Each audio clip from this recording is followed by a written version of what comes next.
Alright. Took me a while to find this guy, but I finally did. So yeah, Tink had wandered pretty far afield before she found this guy. Which is perfectly fitting. Yep, the rogue was very well hidden. There's not behind these convent doors for a worldly type like you, missus. We're the dutiful sisters of the Edelweiss, all pure and saintly like. Now bugger off. Hang about. Ain't you that lass that goes by the name of Tink? Yeah. Heh, I knew it. We like to snilch all the rising talents, and from what I hear, you're head and shoulders above the rest. If you can handle yourself half as well as they say, you might well be of use to us. Forget all that Sisters of the Edelweiss bollocks. That's just a bit of fun to fob off the curious, cause we're a guild of rogues, lass, and it's mainly our marks as does the praying. Me and mine worked in the shadows of Limsa, taking a keen edge to the rooks and cacklers what have earned themselves a millin. We don't tout for members, but every now and again, we might offer a promising young cove a place in the ranks. If you've an interest in joining us, tip us your daddles and we'll put a hilt in each one, just like the gods intended. So what do you say? Fancy learning a new trade? Sure? Good to see you're keen, but I should probably warn you on a few points before you dive in. Where most guilds take pride in turning their members into the best bloody candlestick makers they can be, we only care about getting the job done. Now the job ain't pretty. You become one of us, and you'll soon be neck-deep in scum and knife fights. So if you're looking to scamper across rooftops and bilk dandies of their blunt, you'd best take up with a different crew. Think on that, and come back if you're still keen.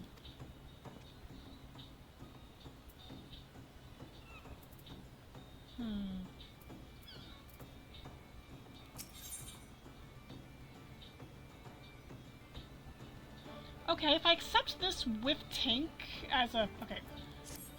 I'm gonna decline for a second.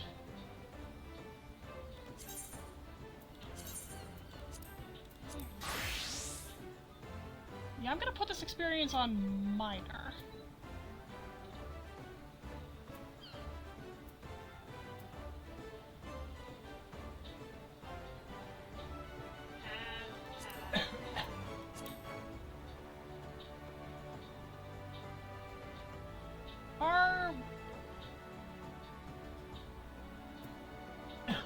Yeah, minor.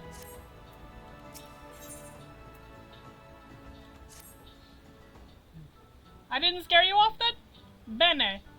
They told me you was a mettlesome lass, and so it's proved. You'll need every ounce of that metal soon enough. Now step inside and have a prattle with Jackie. He's our upright man, the master of the guild.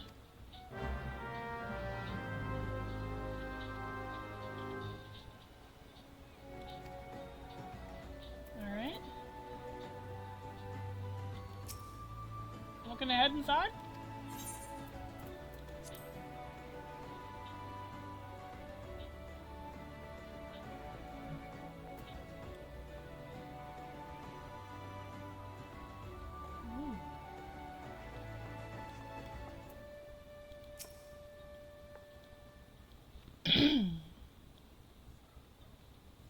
I'd like to join.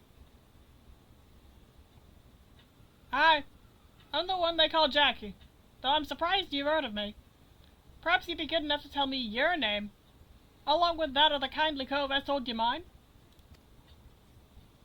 I'm Tink, and the guy up front told you. Ah, the famous Tink! Old Lonnie Left Patch let you in, did he? He can't throw a blade for shite, but that one eye don't miss naught when it comes to sizing up a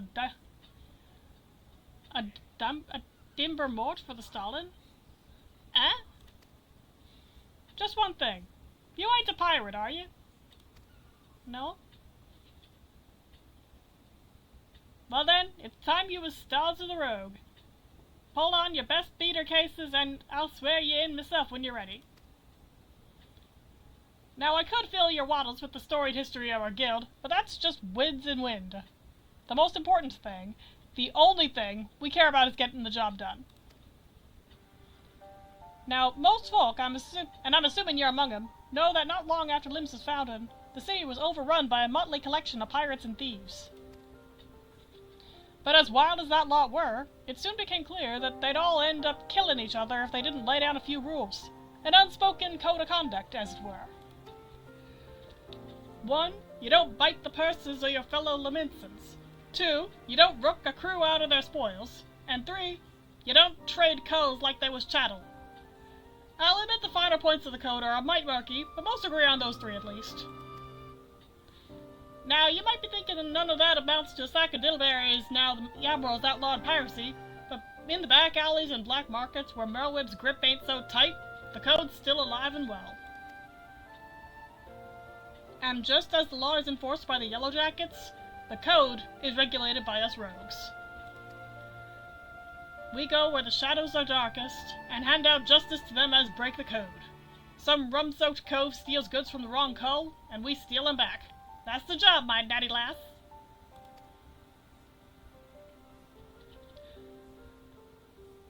Of course, we don't hop the twig when blade work's called for neither. You'll see there's more to our dagger play than just sticking culls with the pointy end. Will we get a mark with poison, fade away and strike in the darkmans? Whatever it takes to get the work done.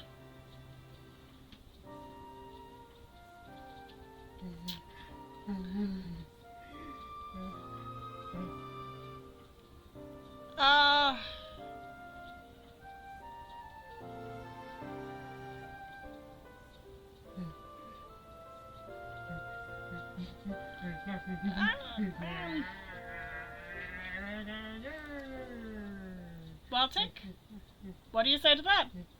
Got the guts to do a rogue's job?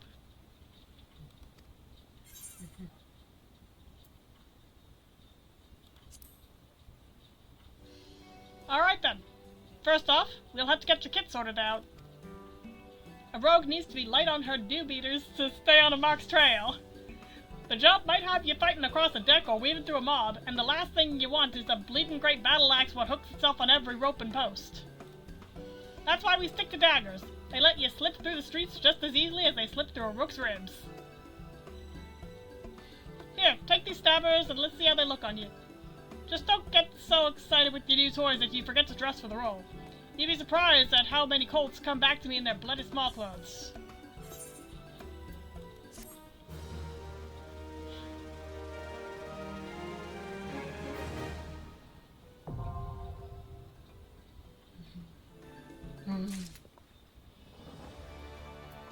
Okay. Time to suit up. And there goes half my kit. Okay.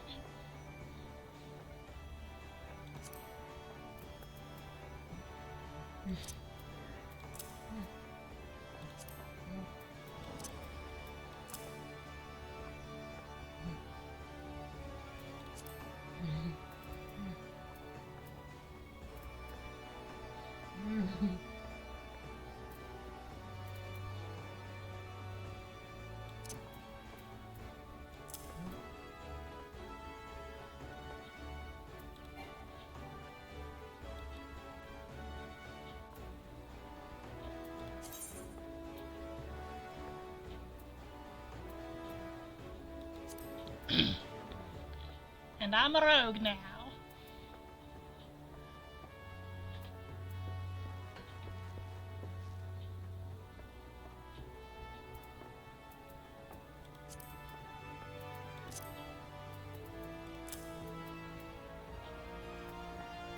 You know what would be hilarious?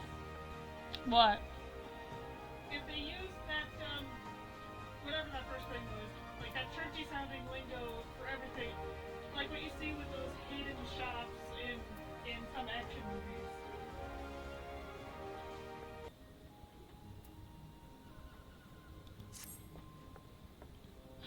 Managed to strap those daggers on without cutting yourself? Well, we're off to a good start, I'd say. Boy, they must have had some absolute failures come through those for the weight and speed of your new weapons. I reckon those bleeding cheats in the fields outside Lipsa should serve for your first lesson. Alright, test your blades on a few of them lambs, then slice up some rats and pugils for good measure. Mind that you mill them beasties one at a time, though, lass.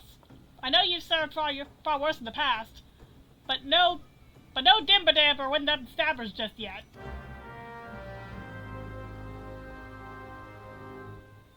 Okay.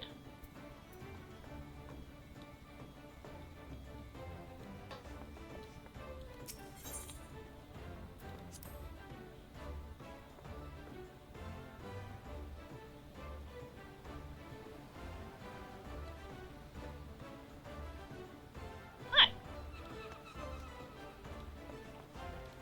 You know what? I want my minion back out. No reason.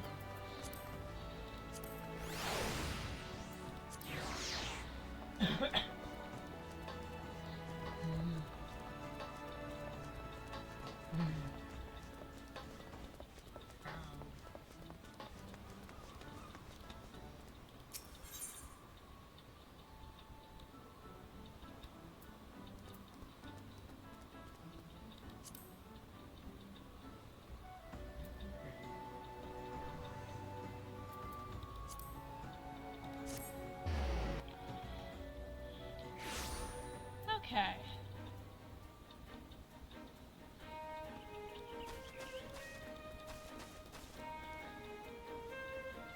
Looks like there's a rogue out here training, so.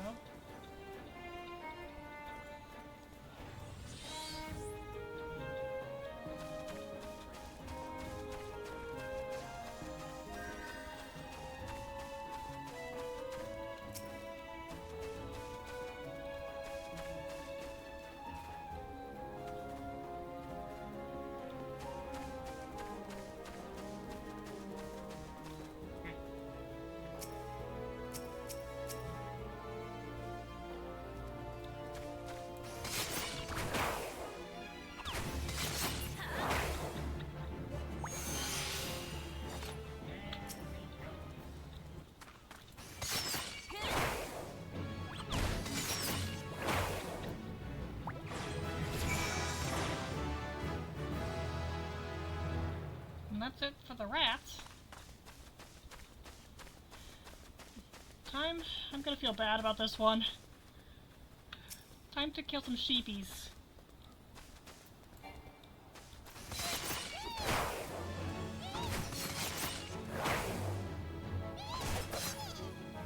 Aww. Sorry.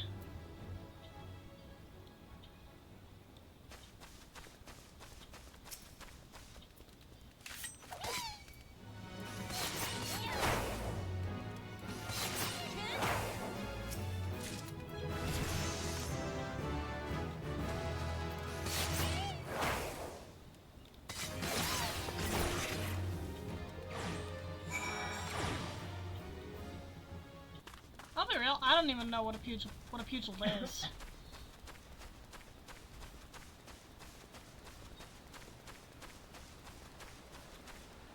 Oh, fish.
I'm just gonna be speed running.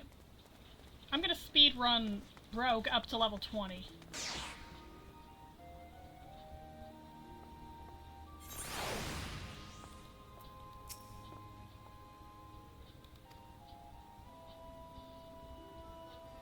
Mm-hmm.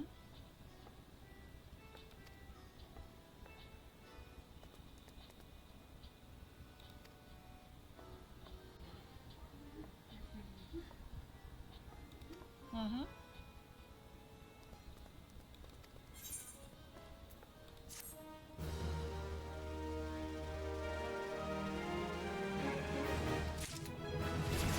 I'm there.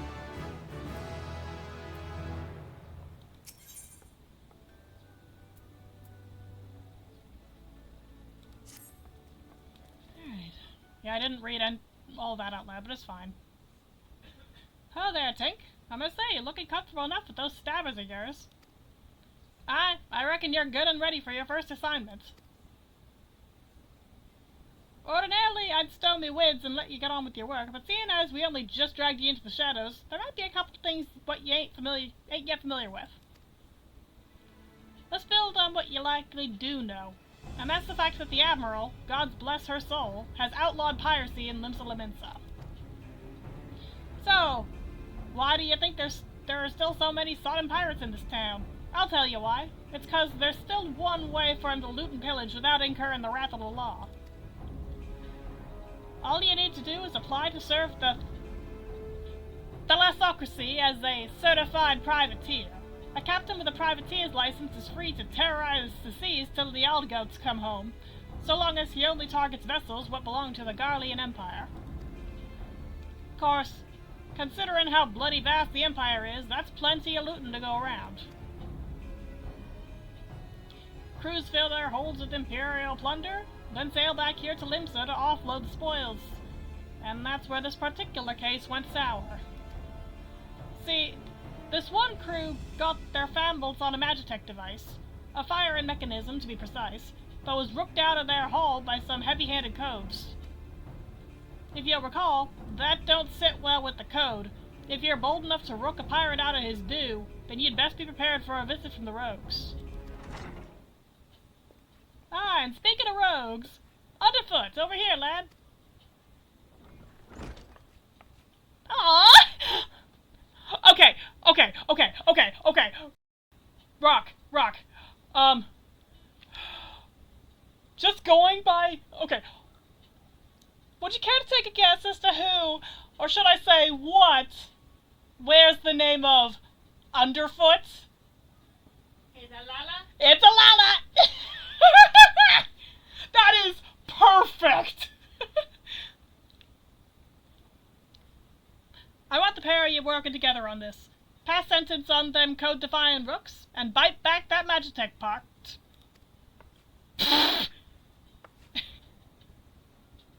Okay, that's not his actual name, that's apparently just a code name. Eh? What's the last need me for? You're in charge of the new recruits, ain't ya? It's Tink's first assignment. You're to go along and give her the benefit of your wisdom. Since when was I in charge of new... Oh, bugger it. So I guess we're to be partners for the now. The name's Perimu Harimu, but most of me fellows call me Underfoot. He might seem a touch reluctant, but Perimu's one of our best. You just do as he says and you'll get the job done. Okay.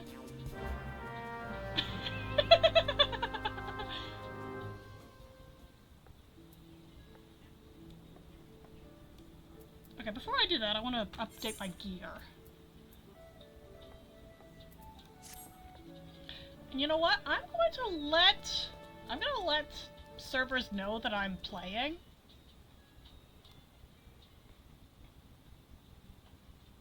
There. Now people know. Okay. Alright then, me young rogue. Seeing as this is your first official outing, I want to be sure your dance steps are up to the task. With them short blades, you need to get in good and close to your mark, aye? But we ain't bleeding swaths in shining armor, and the lighter we wear ain't much protection from a click to the gam. So if you don't fancy spitting blood and teeth, your best defense is simply not being there when your mark winds up to line the nasty clout. Sliding round to a flank usually does the trick, but there's some rum fun every rogue should master. The shade shift. Clear your mind and trust in your speed, and ye can leave an axe-wielding brute or spell-thinking mage chasing your shadow while you bury your stabbers in his guts. Right, now it's time you put this lesson into practice against some of those Aurelia out in Lower Lanoska. I hope you was paying attention, lass, cause those tentacles can pack a wallop. Enjoy! Tentacles. Oh boy.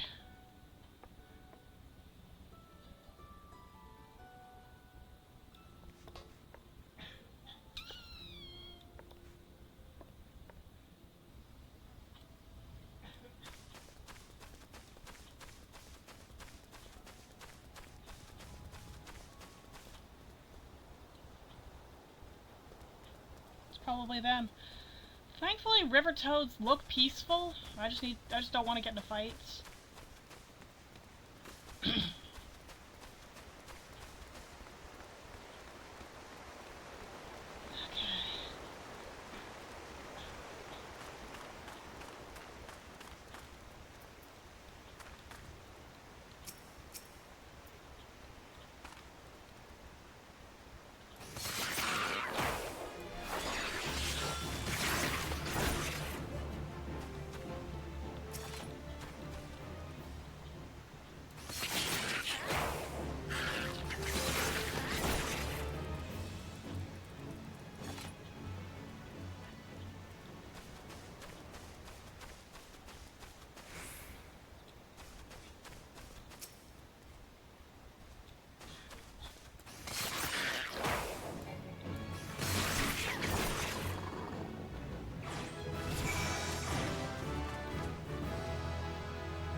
That was 3. Time to head back to Limsa.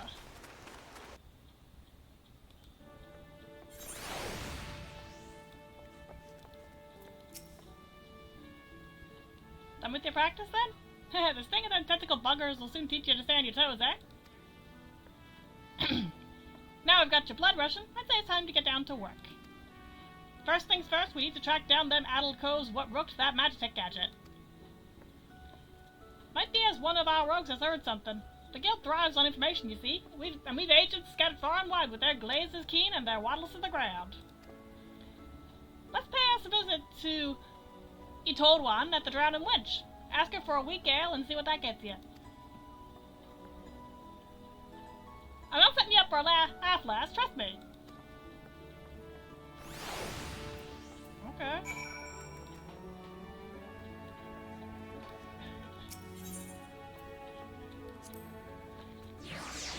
A weak ale.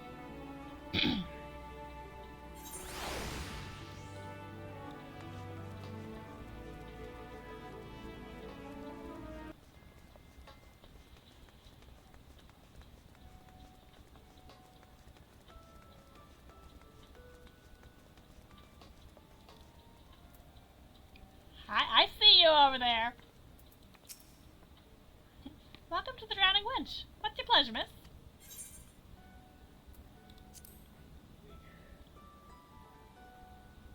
Never in all my days. We may serve some cheap grog in the wench, but not that was watered down.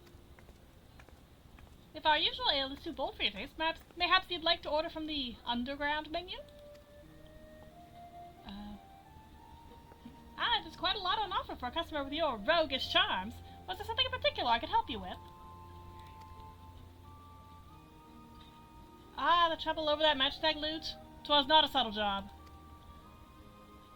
The gang in question is an unusual group of former pirates calling themselves the Dainty Demolishers. They seem to be enamored of court dandy mannerisms and have a preference for seizing Garlean machinery. I need to move this a little bit. They're also known for conspiring with goblins. Rumors say that the Demolishers visit a Beastman camp in Middle Lanoska to fence their goods. And those goods generally take the form of Imperial technology. I imagine the goblins were rather pleased to take possession of a Mark...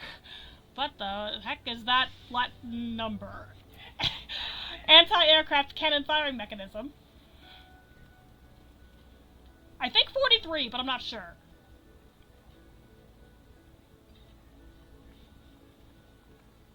Okay.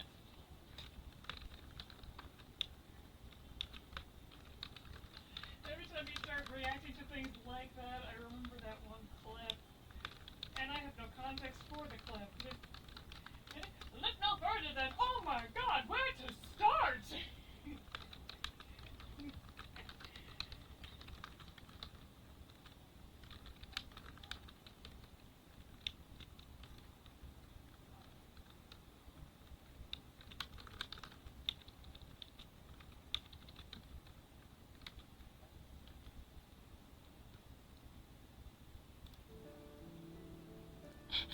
Hi there! Hi, Brusk! If you mean to steal the device back, then your trail leads to the goblin camp in Summerford. Summerford, eh? On your way, lass. Meet me across the river from the camp and we'll plan our next move.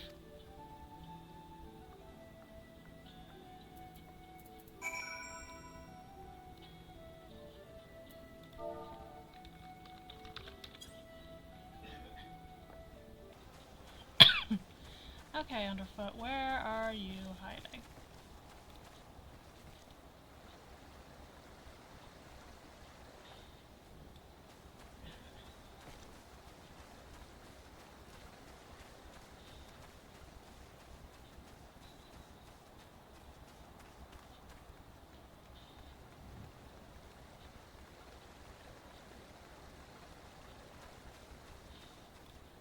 There you are.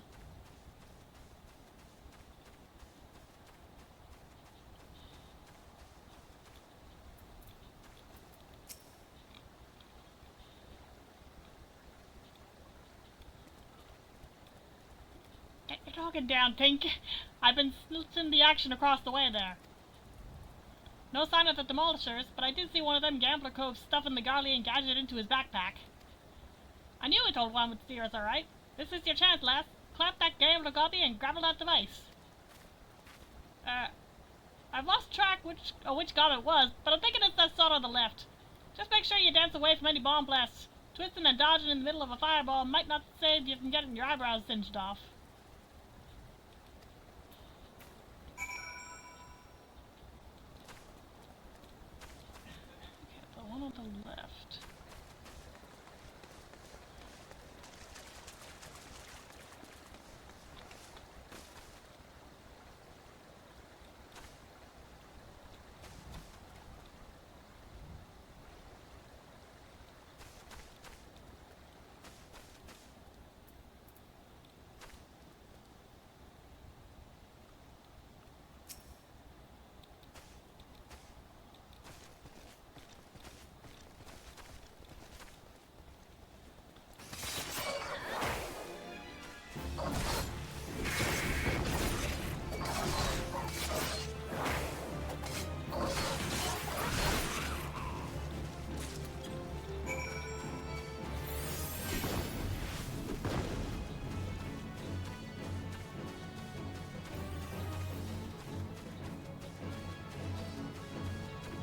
Dungeon Woo!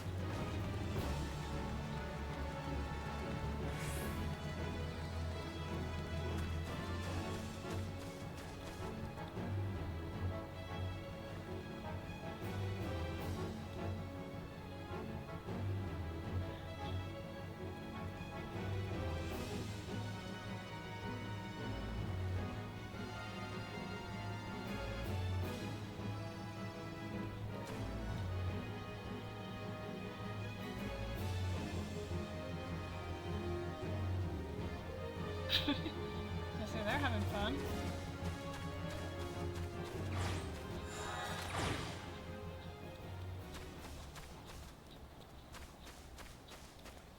Yeah, don't mind them. I took out my target. They did that on their own. That's the way, lass. There was not for me to do but sit up and down as I watch. So, you got the goods then? I was right, 43.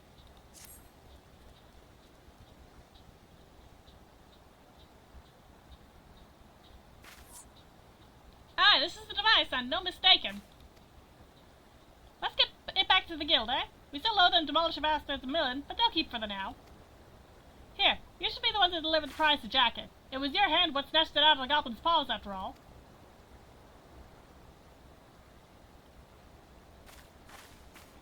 Bye. Captain! Captain, I say! Some fiend has perpetrated violence upon our goblin colleagues whilst we sought to... not but to wet our throats with fine libations. This will not stand, Captain. Our family feels loose have been pilfered from under our noses. Blast and bother! My blood boils and bubbles at the temerity of this affront.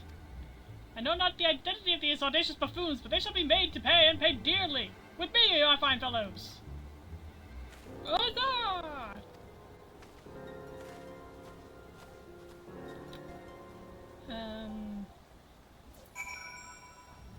Okay.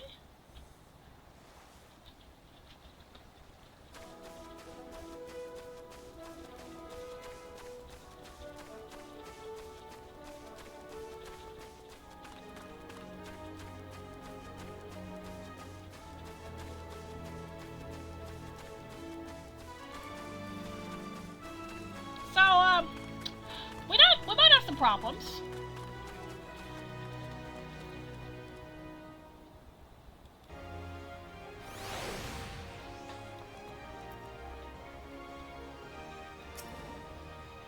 You managed to grab that fire mechanism yet, Tink?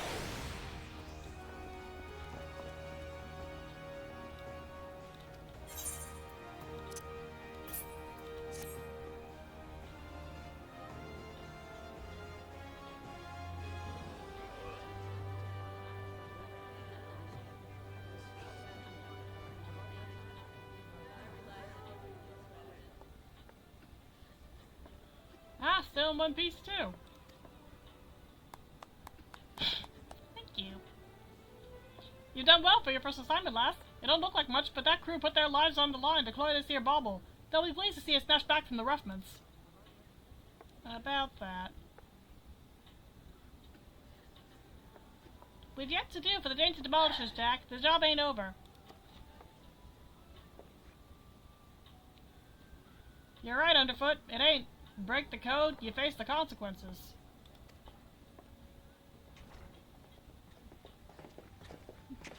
Aha! This is not at all what I expected from the inside of a convent.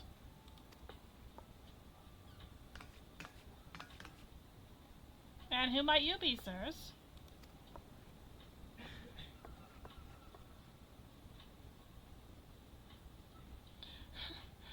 Your ignorance is understandable. After all, our schemes are always perfect, our heists impeccable. Shall I reveal our infamous name and drink in your delicious terror?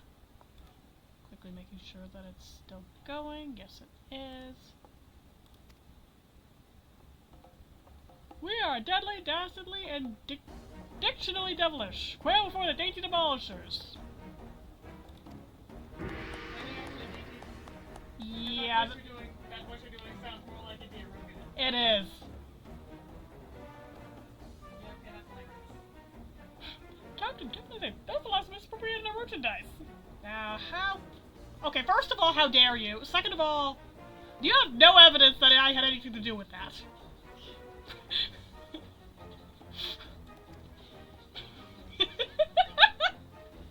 And you're just laughing at what I said. First of all, how dare you? Second, you have no evidence I had anything to do with that. I concur, she's the same simpleton whom we trailed unnoticed is very thought. You follow me? Through a warp too? Sheesh.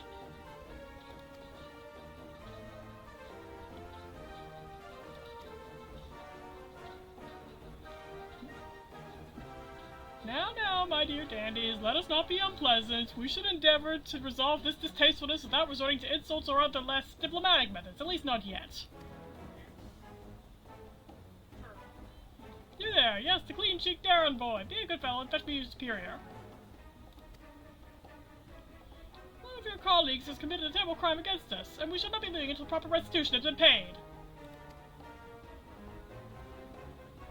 Oh, an errand boy now, am I? And Underfoot is snickering.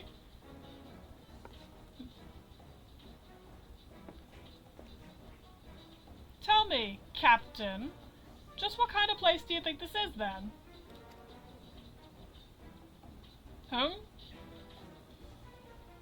This place? Why, I suppose it is some manner of convent. The one-eyed doorman named it the Dutiful Sisters of the Edelweiss or some such. And you've yet to realize your mistake? Your fate was sealed the moment you dragged your sorry Coron across the threshold. Are you threatening me, boy? I'll have my fellows cut out that impudent tongue!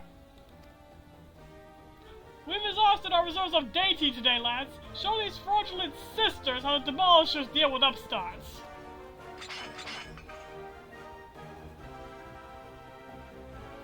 You still don't understand, do you? Morale. There are but three sorts of calls with Roman will let pass. Clients, recruits, conscript.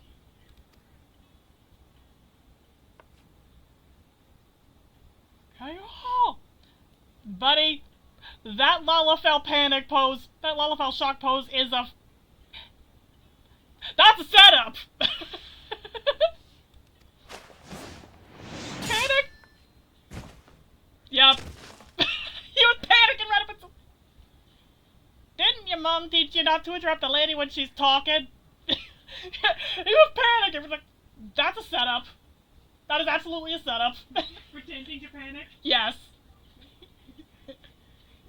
I'm so looking forward to that clip. Like, what was the clue? Was there a clue? No. But the fact that this is all happening inside of the Rogues Guild. Underfoot's a rogue too. Oh no! Oh yes!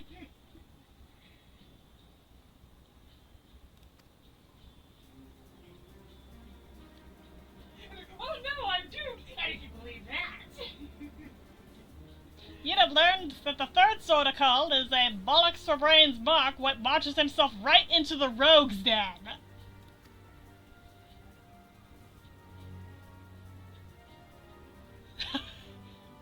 Rogues? But we were so careful. I'd heard tales in my pirate days. Stories about the merciless wraiths who uphold the code. They weren't called rogues back then, though. The upright thieves they were. The knives in the shadows.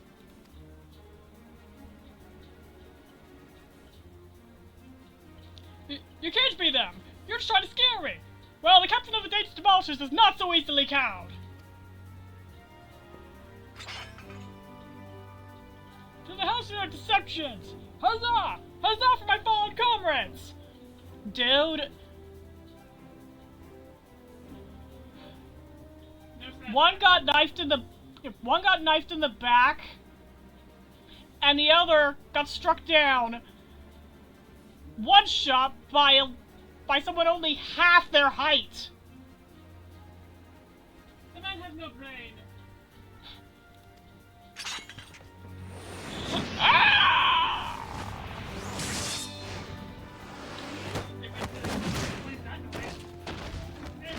Wah!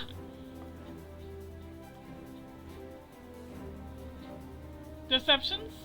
Aye. Anyone you meet can be a rogue, Captain. Even a clean-cheeked errand boy. He's still breathing. Find some rope and string him up someplace in town.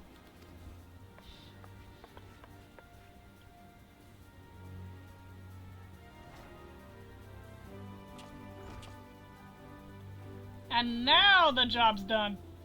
Quite an introduction you had there, eh?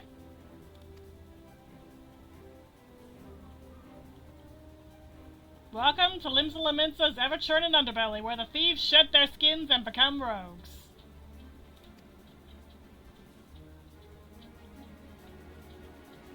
I'll be real, I thought someone else was gonna move.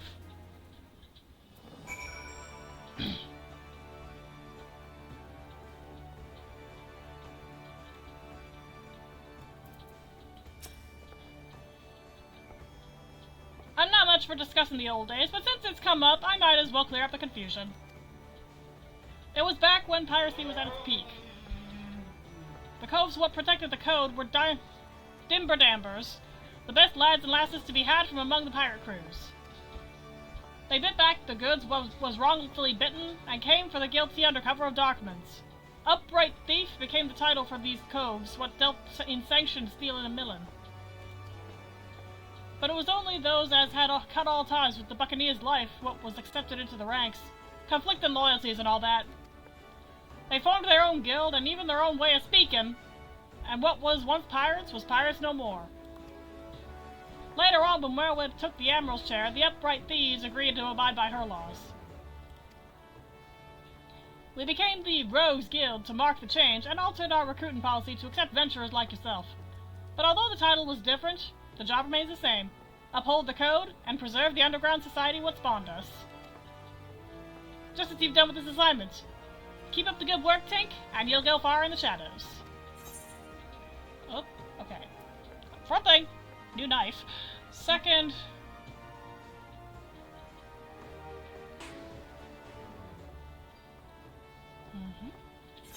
Alright, let's see what the next quest is.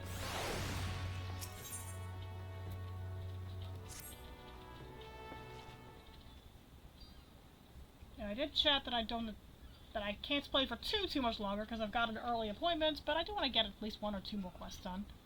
A fine day to you, Tink. And a fine day it is for a spot of work, wouldn't you agree? This time round, it seems some eager buccaneers scampered aboard a local merchantman and made off with a shipment of muskets. Now, seeing as it ain't lawful to cloy from a lamented vessel to begin with, the yellow jackets fell upon them daft coves before their boots was even dry.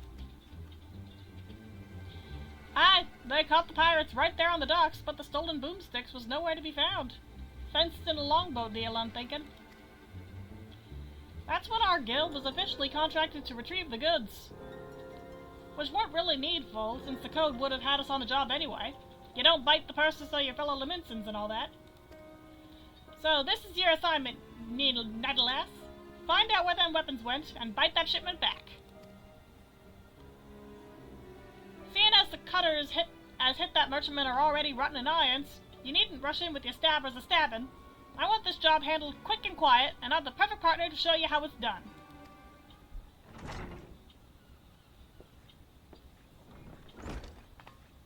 Oh, hello. This here's Vakeba the Stray. Ain't no other rogue what can match her in the yards of skulking. A pleasure. There's some problem, Vakeb? You seem a bit out of sorts. I'm bloody starving. I had one of them finger sandwiches set aside. You know, those egg-filled tasties they make at the Bismarck. But when I got back from my work, it was bloody gone. Jack! You just head out on the job and I'll see if I can't turn up that missing sandwich by the time you return. Alright, Jack. One more little detail you should know. Them muskets was meant for the Yellow Jacket's armory, so once all is bought, you can hand the goods off to one of their calls directly. Okay.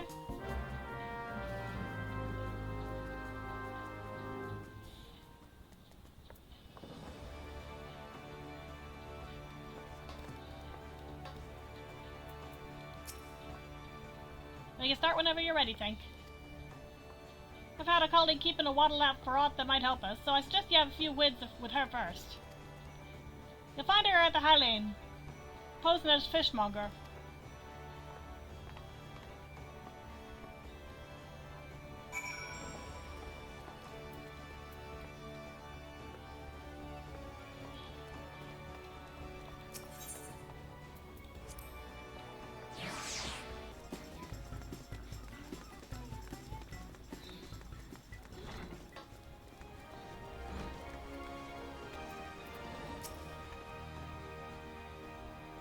Hello there, miss. We've carp and trout, lobster and shrimp, but I hear tell you've been looking for a special breed of fish. The long, shiny kind what's bark'll put a bloke on his arse. We don't sell that kind here, but you might try them foreign merchants. What was they called again? Ah, Ah, the traders of Edge. They hail from the South Sea Isles and are known for dealing in all types of nasty spitters and cutters. I should warn you, these folk ain't ones for questioning the source of their merchandise. In fact, they seem more than happy to pay for goods what came from below deck, so to speak. But if you're still keen to get your hands on those rare fish, then you best hurry. The Edge merchant what's visiting Limsa is looking to load up and leave the city before long. Just how he means to transport his goods remains a mystery, though. What with all the iron blades he got nursed in his operation, it makes it hard for a girl to get close enough to eyeball the competition it does.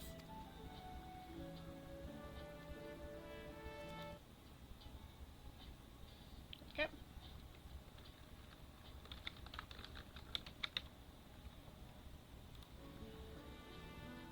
Should keep an eye peeled on your behalf, but it might be as you can learn a little more from the folk around town.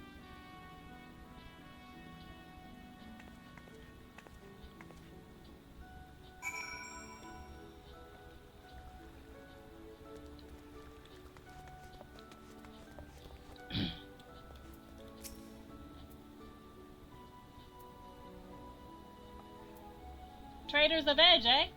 Well, if one of their merchants been staying in the city, then someone will know something to point us in the right direction.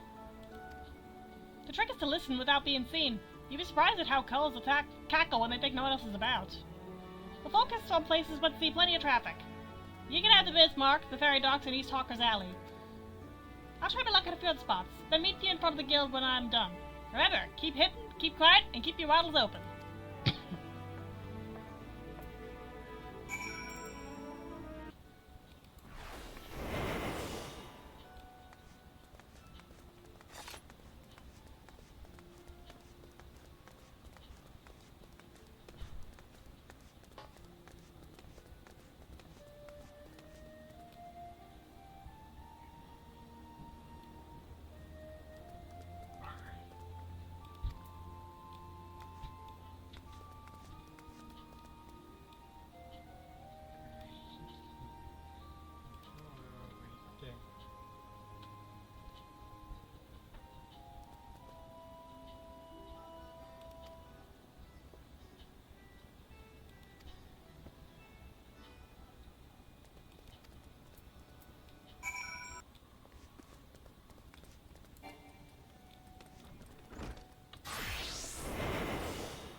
I am still invisible.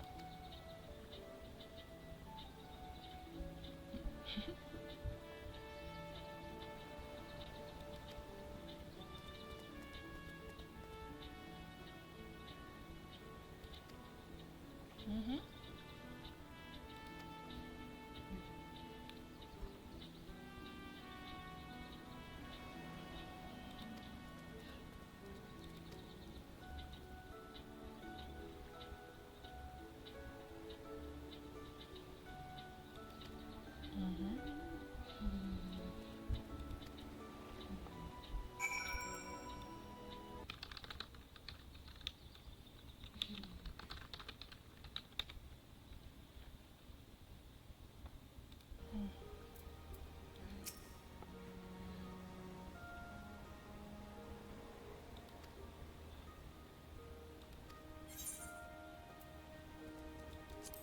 Okay.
Yeah, this guy's having a bad day.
I am a leaf on the wind.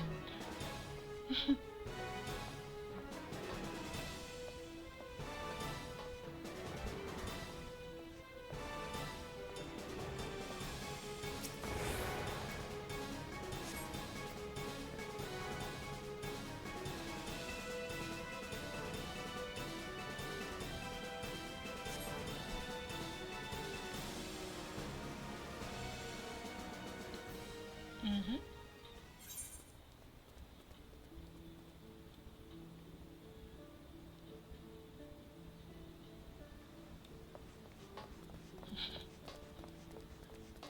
I guess they left. Hide is a fun trick. I could just walk past everybody and nobody notices me as long as I make sure that no one saw me do that.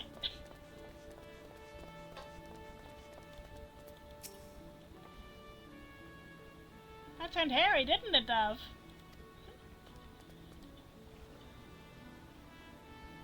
Once he reached the Yellow Jacket, though, the merchant called off his blades. Wise enough to cut his losses, I'll give him that.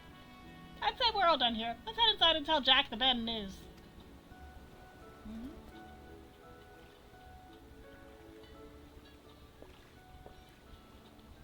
I heard the sounds of fighting coming from outside, and now I've whittled the cause of it. I thought we were aiming for subtle on this job.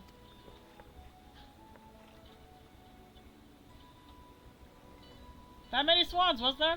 But you got the Yellow Jackets what they wanted, so all's well that ends well, eh? You're on your way to becoming a first-class rogue, Tink. The job didn't unfold exactly as planned, but do you see the value of keeping out of sight? Skulking might seem slow, but it can save you time, and a fair amount of bleeding in the long run.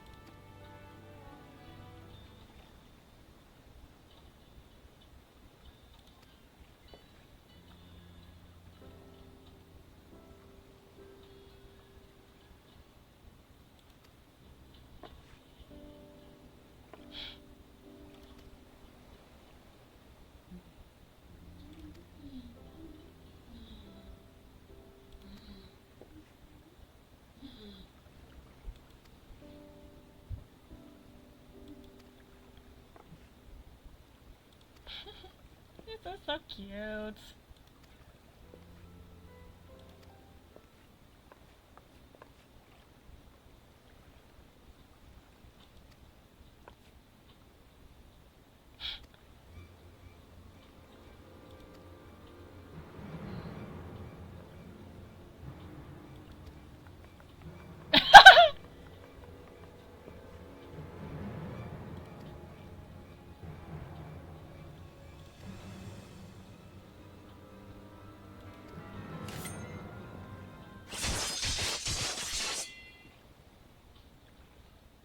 What just happened?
I see you got down again.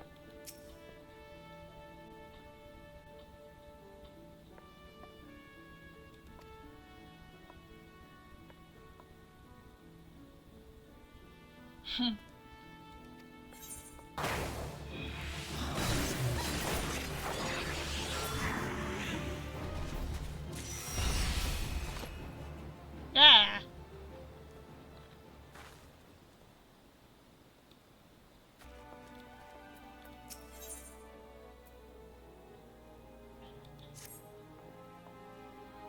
Tink, just the mood I was hoping to see. We've some nasty trouble brewing. The client's on his way, so sit tight and pay attention. I'm calling Underfoot and Stray in on this as well. It'll be a right little rogue family reunion. The Stray did forgive you for taking her sandwich, right?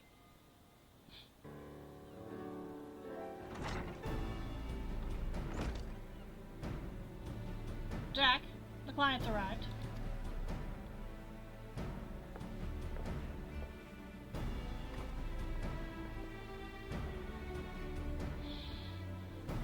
Our guest here has come from Maelstrom Command with confidential orders straight from the Admiral herself, so you know this won't be a simple job.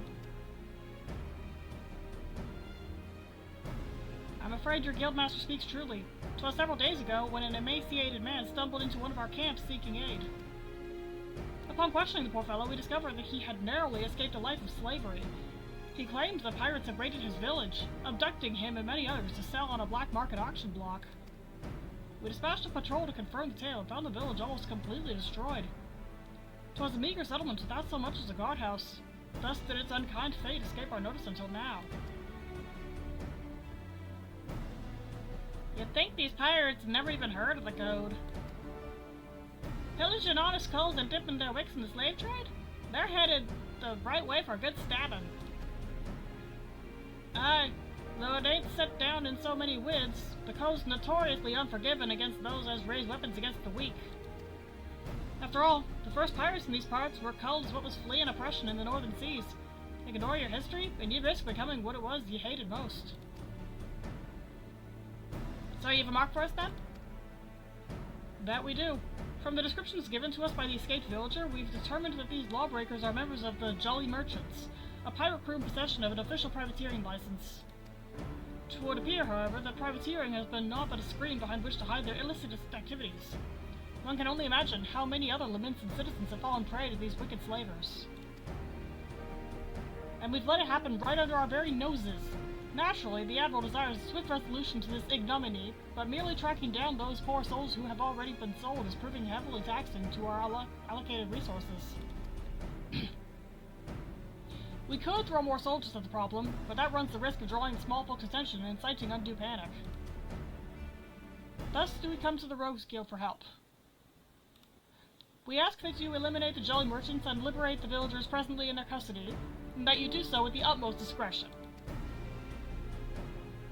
Consider it done. When those nasty coves feel that sharp blade pricking into their backs, they'll enjoy but a brief moment of regret before the code is rightly enforced. Alright, let's get to work. I'll be going after the Jolly Merchants myself. Underfoot, Ked, you two lend your skills to the Maelstrom's investigation and see what you can whittle about the colors of what have already been sold.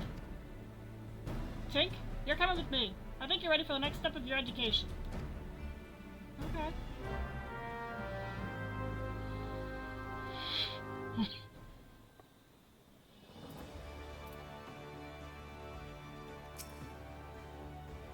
Shall I get after these slave and cutthroats then? Our client tells me that the Jolly Merchantmen set sail from Airport a few bells ago. Oh aye, they might even board an Imperial ship or two, but that's just some mummery they're putting on to amuse the Admiral's squads. I reckon the rest of the crew would be back on land looking to snap the shackles on a fresh herd of chattel. And just to prove your theory right, one of them jolly bastards got himself spotted creeping about the Ruffmans in Lower Nazca. There's a Ben Cove over at the Morby Dry Docks by the name of Swarcent what'll likely know the full story. He's more of a shipwright than a rogue these days, but he keeps his lasers keen for the guild. Head over and have yourself a prattle and I'll join you soon, if you'd like. Do I have better gear? I do indeed.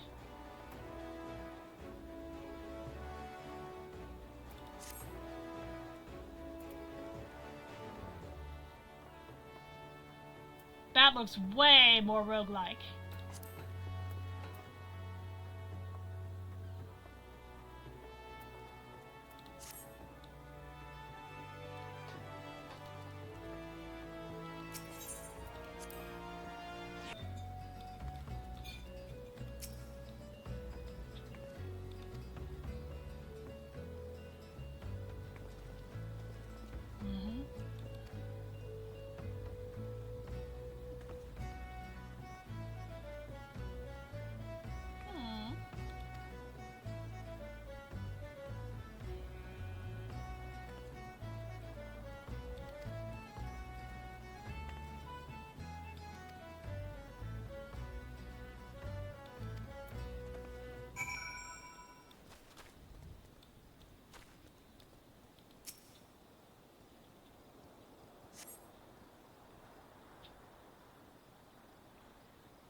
That's why Sin came through for us, eh?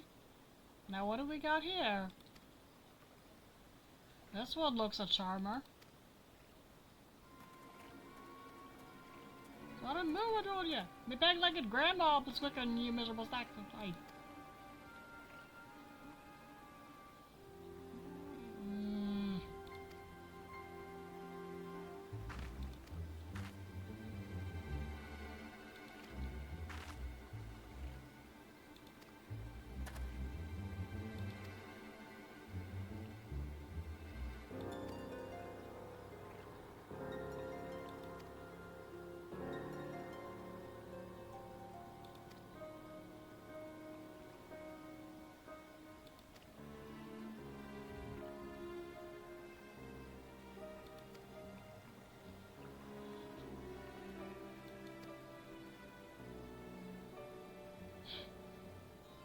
Same.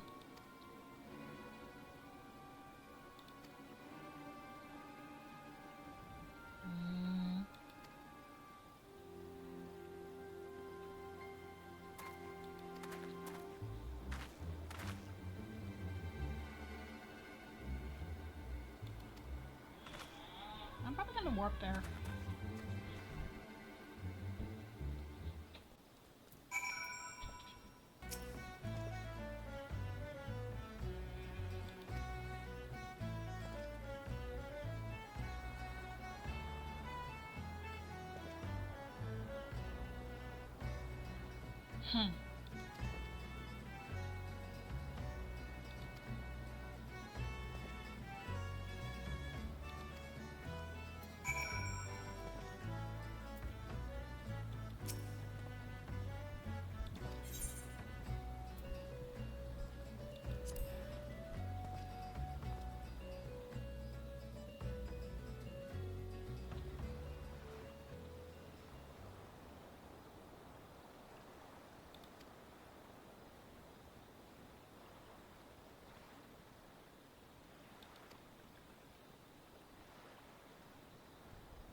Mm-hmm.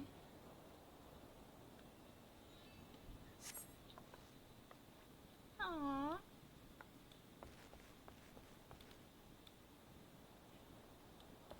Is there, by the way, a specific milestone that you're trying to hit before you wrap up for the night? Yeah, I wanted to finish the level 15 quest.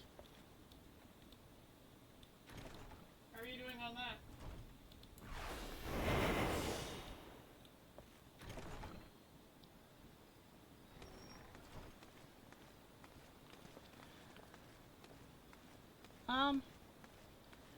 I'm not sure. It's a stealth mission.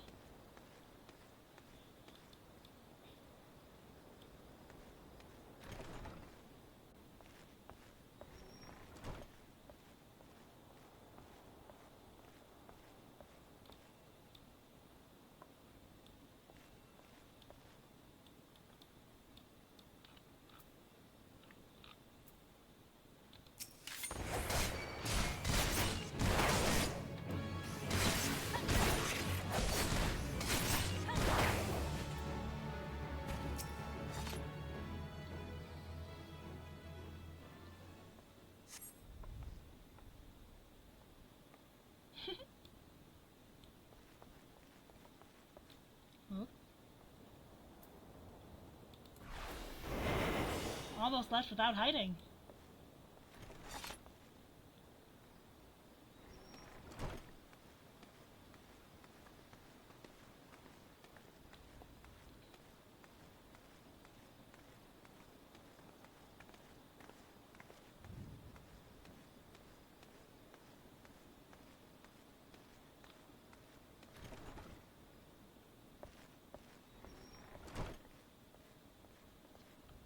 There you are.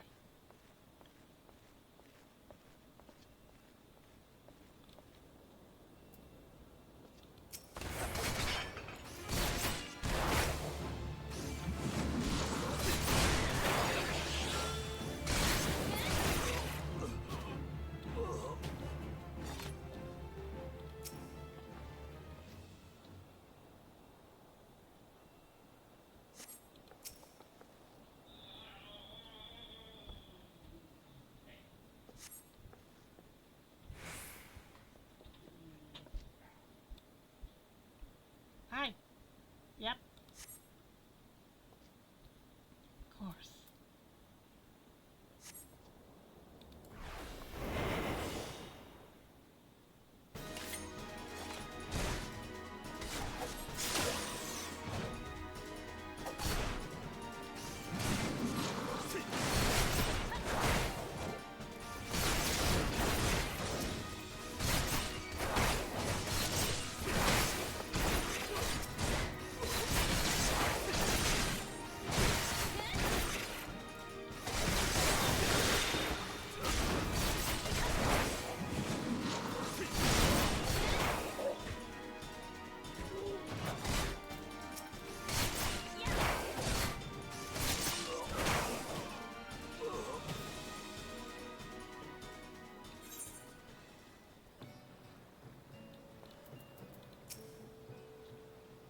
Okay.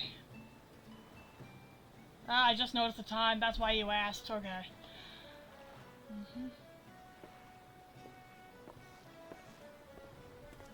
Not a bad night's work, eh, Tink? The masterman be taking care of them poor culls we freed, and I've made sure none of the merchants we downed are like to get up again. As for the jolly merchantman, well, her crew can expect a visit from the Admiral's finest galleys, and it won't be for tea and crumpets on the poop deck. Right, midnight at last. Our part in this is done. Time to head back to the sisters. Excuse me, are you the ones who freed us? Aye, was there something else we could do for you, miss? The master of swans will take you home if that's what you're worried about. Oh, no, I know. I just wanted to... Thank you. If I may, there was one other thing I wish to tell you. Moments before you rescued me, that dreadful pirate was muttering into his cups. It was something about another raiding party that hadn't yet made it back. I beg your pardon? It seems they've been hunting for slaves in western Monaska, and being so close to Aleport, our captain assumed they were out rounding up chattel until the last bell. I just couldn't bear the thought of anyone else suffering as I have. Please, is there naught you can do? There certainly is, miss. You just get yourself safely home and leave this stray pack of jackals to us. I will pray for your success. Thank you again.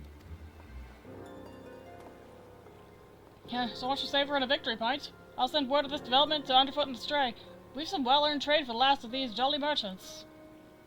By the by, how's your throwing arm, Tink? I think it's time I learned you how to fling a proper blade. When you're out in the wide open roughlands, you often find they need to sting a cove from a distance.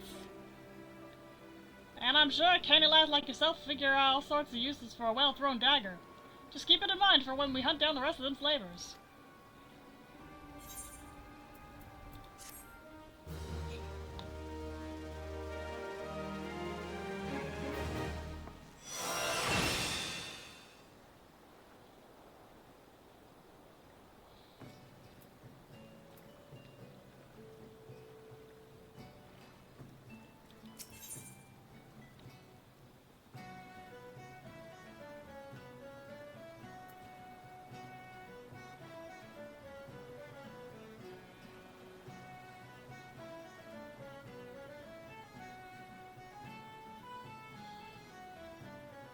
Why are there 2 level 15 quests?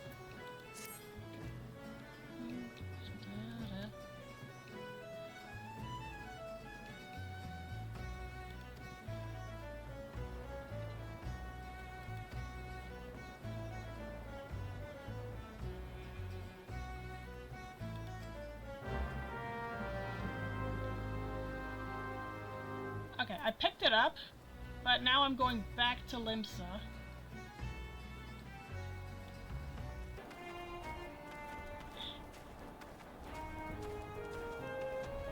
I don't want any trouble. I am just a little kitty. I don't want trouble.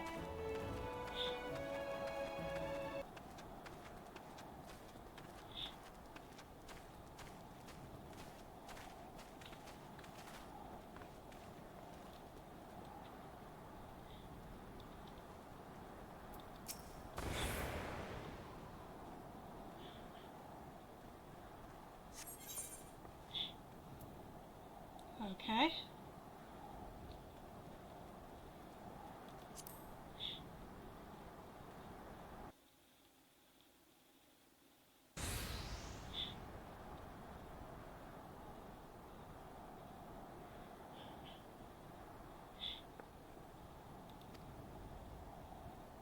No problem. Very funny.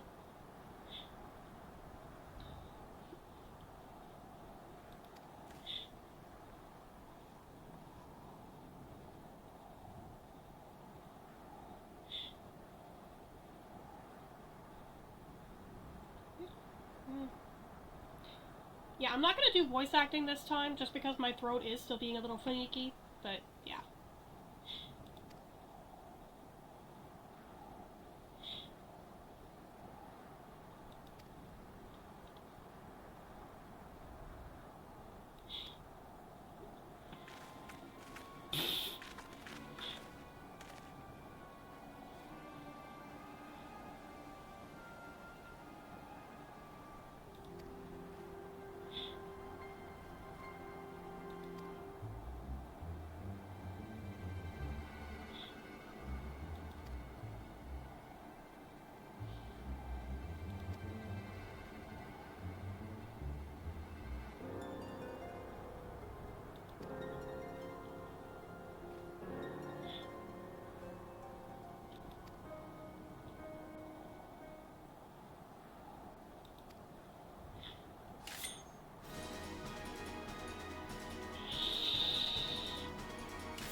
going on?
Hi.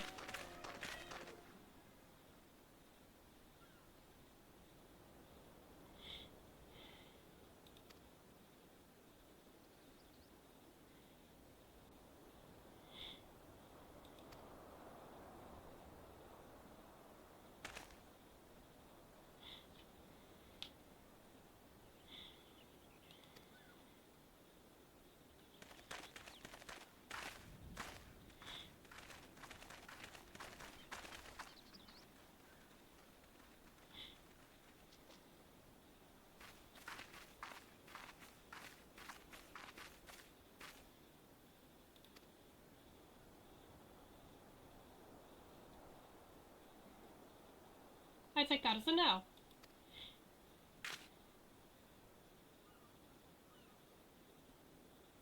Oh, that's the no.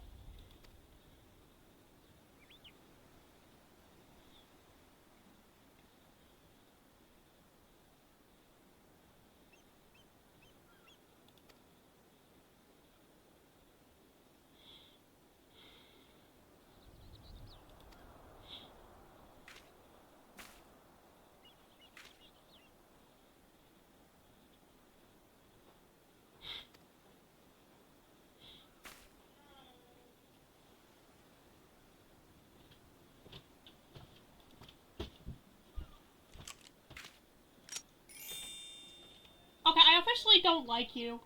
And I would love to punch you into the ocean, but I get the feeling I would get in trouble for that.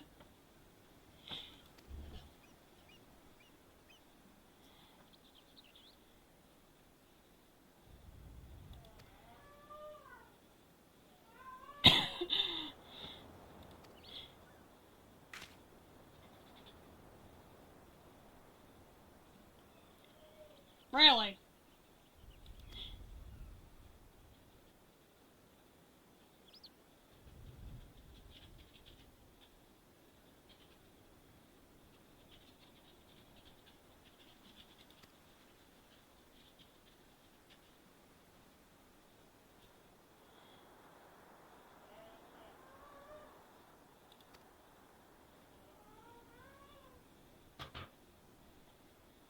Hmm.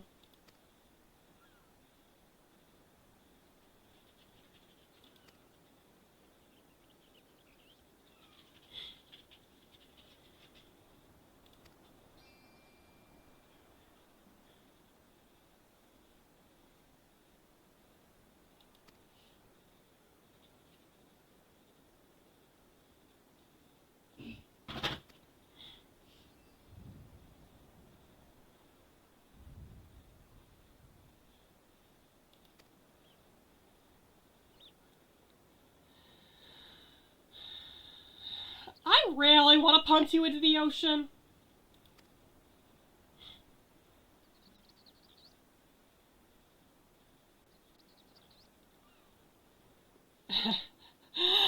Oh, Jack. Jack agrees with me.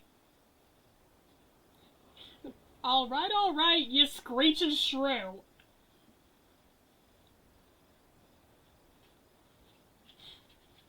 Yes, the number of times I have said that I wanted to punch this character, she's a Lalafell.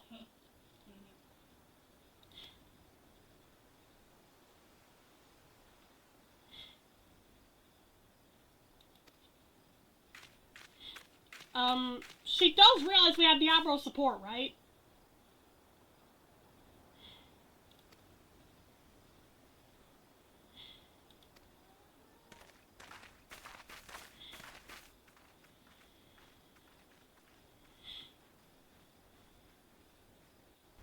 And yeah, like I said earlier during one of the other cutscenes, I'm not gonna be doing a lot of voice acting.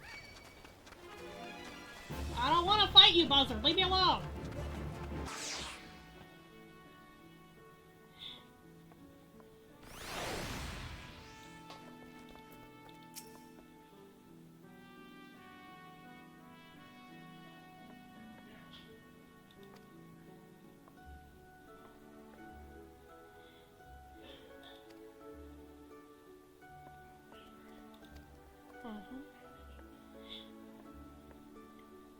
Huh.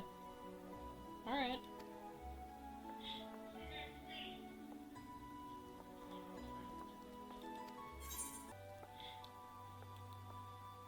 Okay. Seeing these shoes in pink, I actually don't mind them.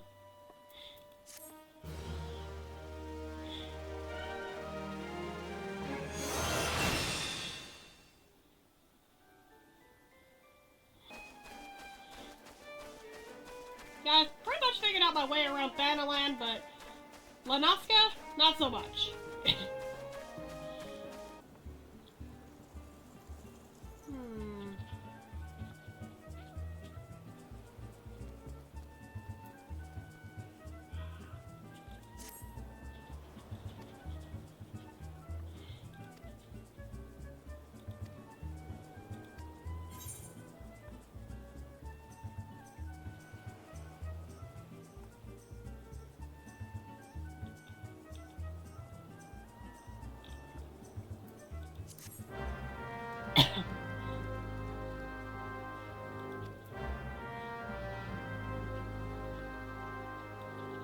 Okay, this is a risk, but if I can pull it off,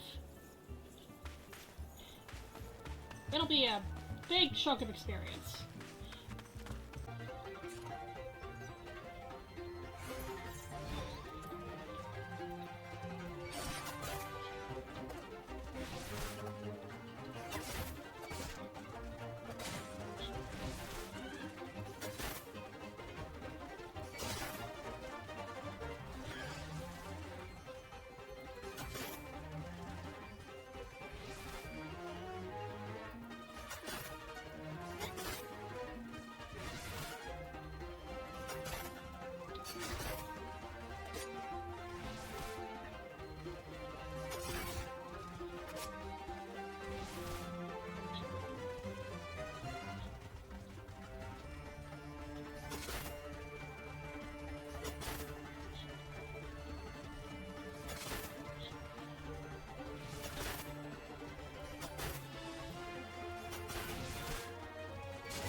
Oh boy.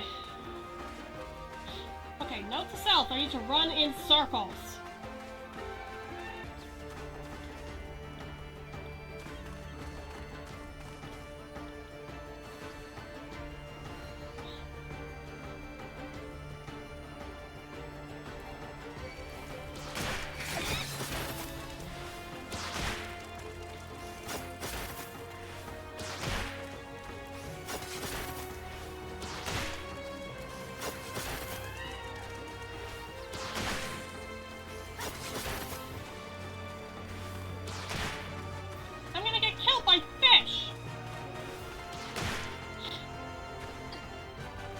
and throw fish at me.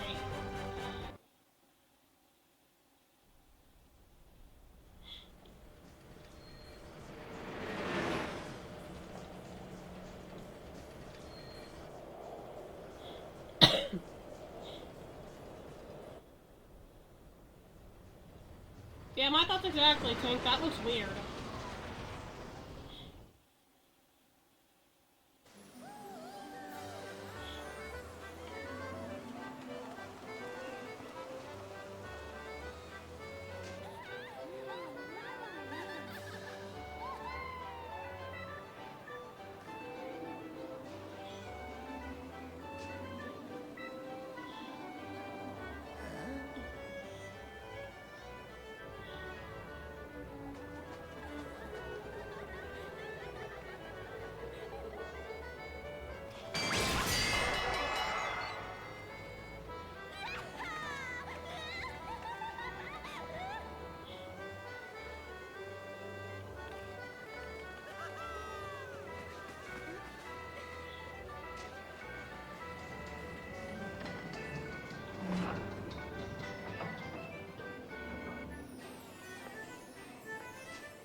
Oh, that one didn't even give me experience. It was just skill.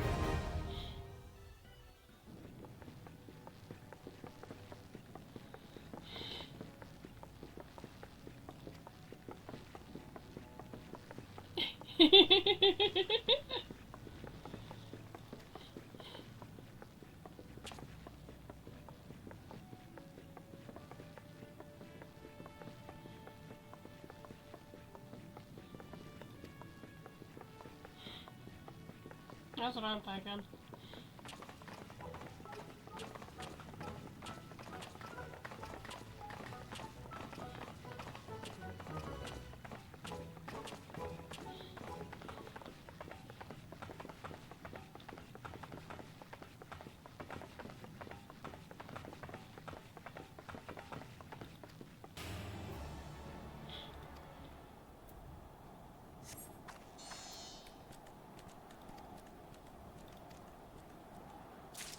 Aww.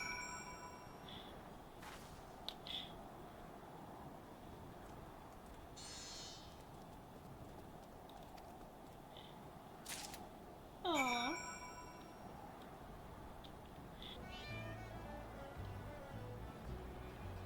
Aww.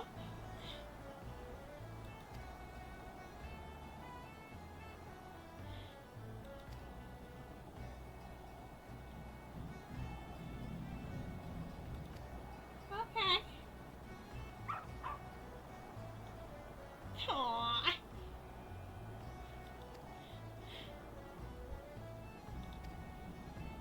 Of course. I am hunting bats again. Nobody tell Vesper.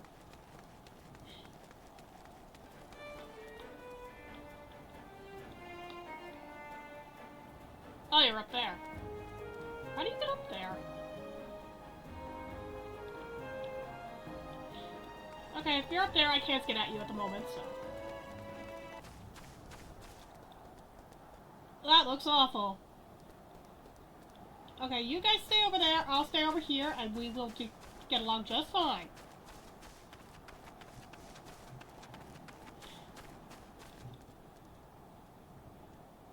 I'm gonna have to go past them, aren't I? Okay. Hide in. To be fair, there likely won't be much of a challenge. Or, okay, they will be a challenge. I'm only 3 levels above them. But, you get what I mean. No!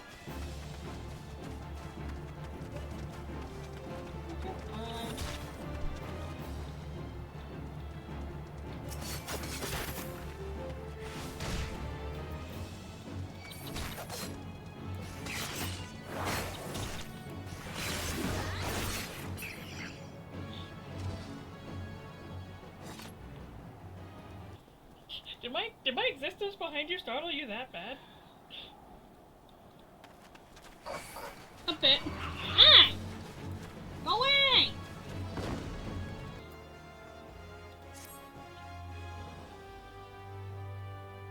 Yep.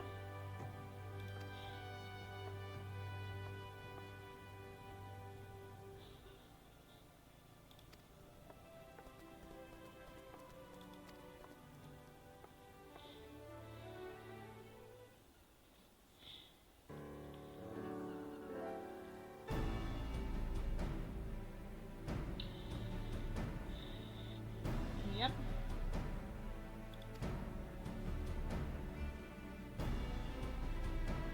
Mm-hmm.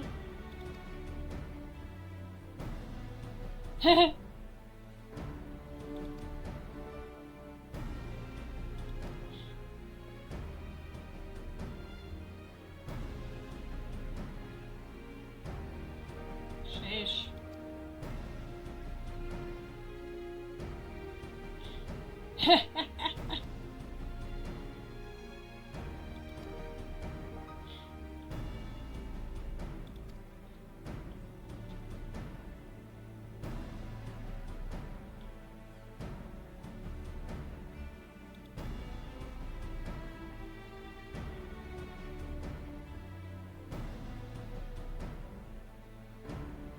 Ooh.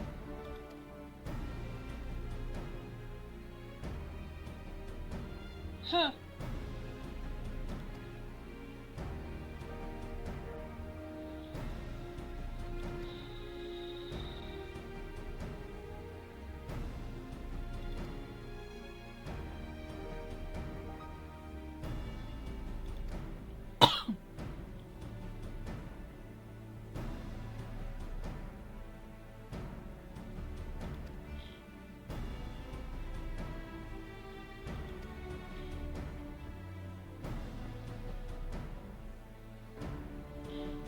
Hmm.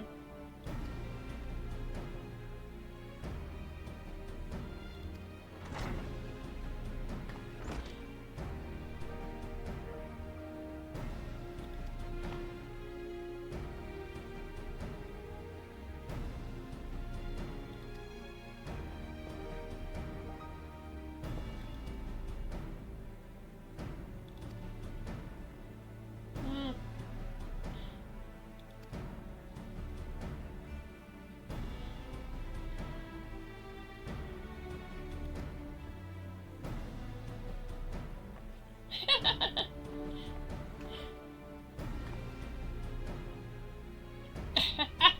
You'll win. It's fine.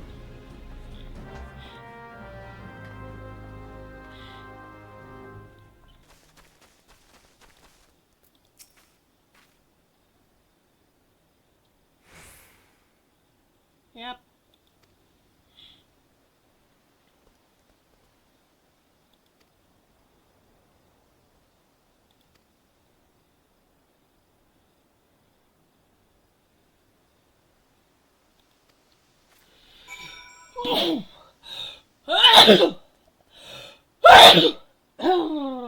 Okay.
know? Get that for red or sweet. If you don't know, that's okay. But if you did know, it'd be helpful. I don't. Okay.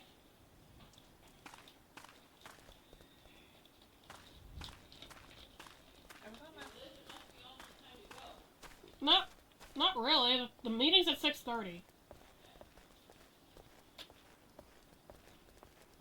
on the fence about whether or not to get the McFlurry. Turns out if I wanted something K-pop Demon Hunters themed, I had to get the McFlurry because they were sold out of the meal. Boo.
How do I get up there? There's the stairs.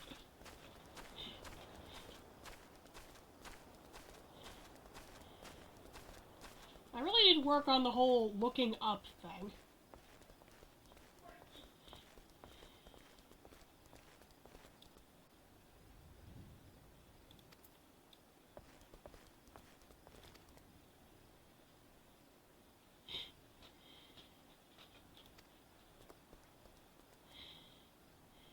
Hmm.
Found ya.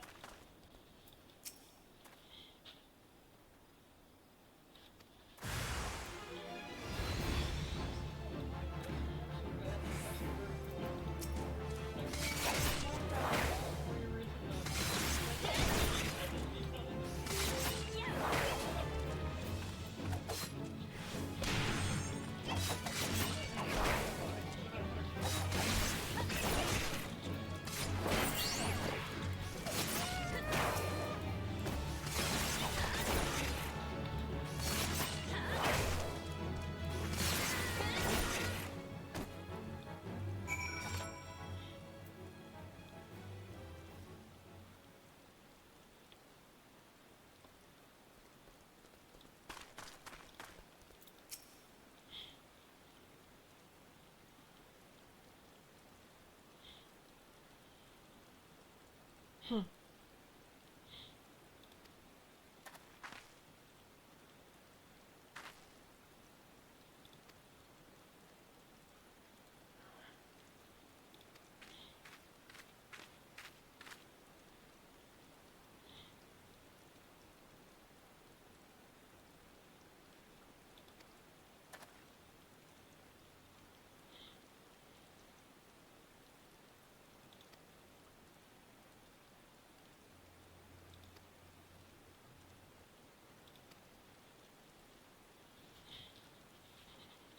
Everyone calls this guy Granddad.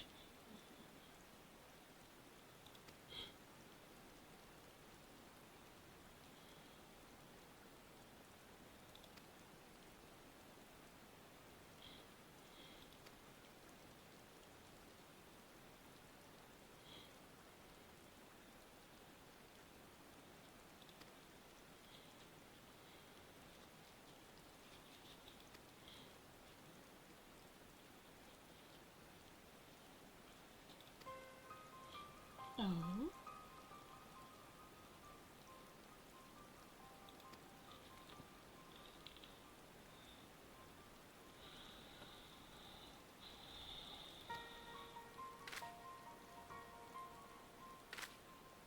Oh.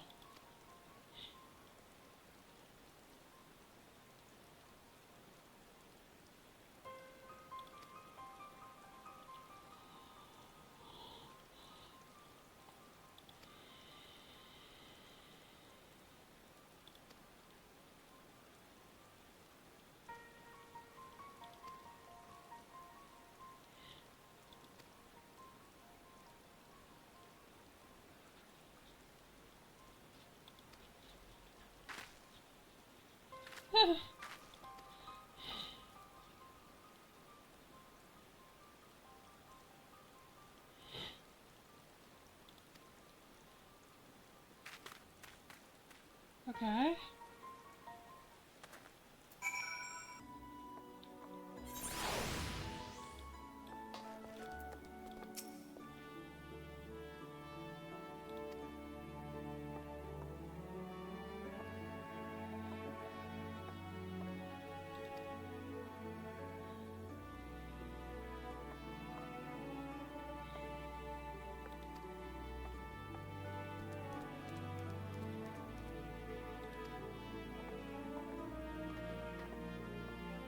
Oh. We're not done yet. Okay.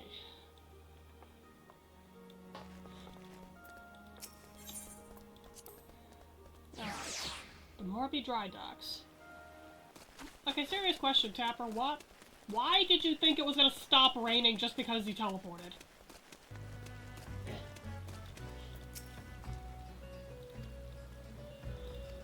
Okay.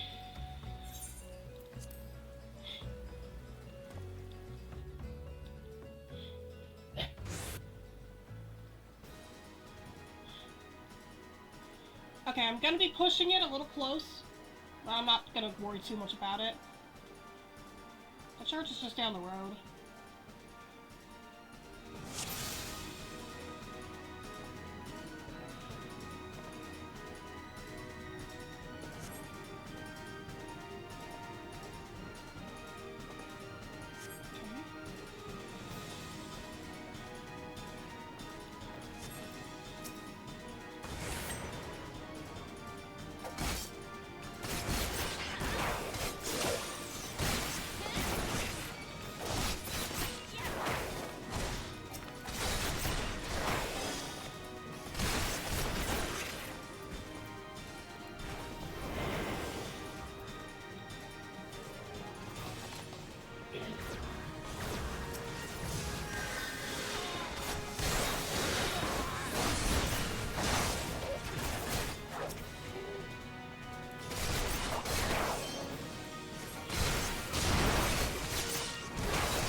keep telling yourself that.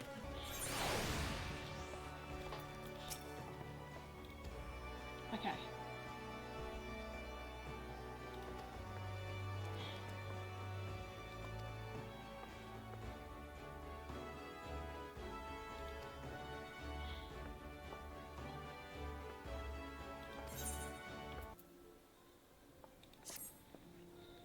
Ho there, Tink. We've a rough job ahead of us, and that's a fact.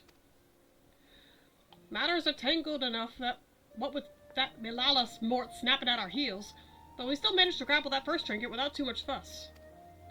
Biting back them other two treasures, though, that'll be a different story.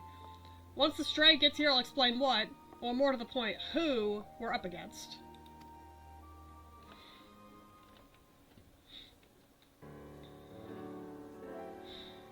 Alright, we've two baubles left on the list. The Silver Sorrows and the Black Sarcophagus. Let's see where we're at. Oi! Where's Parabu got to? Underfoot? He's still looking to whittle the tail behind that bleeding sarcophagus. We'll not be cloying that stickler until we've at least an inkling as to what the bloody thing looks like. Treasures aside, I've been doing some digging off on my own into these executioner allies of the Grinning Curs, and I'm afraid the name weren't no coincidence. Tink, you've heard of the Bloody Executioners, I hope? It seems them curs was feeding from the famble of one of the nation's greatest pirate powers. This ain't no ordinary crew with the cutthroats, lass. Within Limsa Laminsa, the Bloody Executioners wield a power and influence second only to the Admiral herself. They was none too fond of Murway aboard her prohibition on piracy, and it was only the overwhelming threat posed by the Garlean Empire what eventually convinced them to play nice with the thalassocracy. But pirates ain't ones to play nice for long. Now that Hillfire ain't around to helm the ship, the solidarity of the Bloody Executioners has begun to show cracks. All the strongest captains and lieutenants have begun to form their own factions and are scrabbling to claim the top chair for themselves. Of course, not one bloody cove can agree with another on which way the executioners ought to sail. Among these new factions, though, is a group what is pushing to break free of the Admiral's grip completely. Turns out these reformists, as they call themselves, was the ones that took the Grinning Curs under their wing. Which means that they've got possession of the last two treasures we've yet to cloy. Rumors around town say that even for executioners, these coves are bloody and ruthless and not to be crossed. We should sit this one out, Jack. Piss on Malala's contest. It ain't worth this kind of grief. We'd be inviting the wrath of a crew so large and dangerous that even the Admiral ain't keen on coming to blows with them. If they ever came after us. Large or small, it don't much matter. They broke the code when they hit that maelstrom tub. Aye, the Grinning Curs are paying for that crime, but we be poor sodden excuses for rogues if we let the real culprits carry on unpunished. I mean to see this job to the end, and that means biting back them treasures and handing out proper justice to them as deserve it. But Jack! Listen, with all the infighting going on at present, us stabbing a short blade into one faction's toe ain't like to bring the whole executioner crew down on our hat. Besides, them reformist buggers are so far split from the main mob that they've been avoiding the city altogether. Now it's about time we got to work. Tink, you're to track down our black market contact. I set him to look into the Curs' new allies a while back, so he should have some answers for us by now. The veil was lifted by a southerly this morn. That'll put the old man at his haunts in Lower Lanoska. Here, take this sack of lunch and pay a visit to the House of Sticks. Okay. That's Kobold territory, if you didn't know. The old man bribes them with ore and hires the biggest and meanest sods as bodyguards. Just be ready for your approach to be challenged. Okay.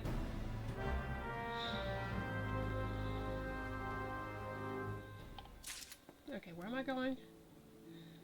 House of Sticks. You are tall, madam.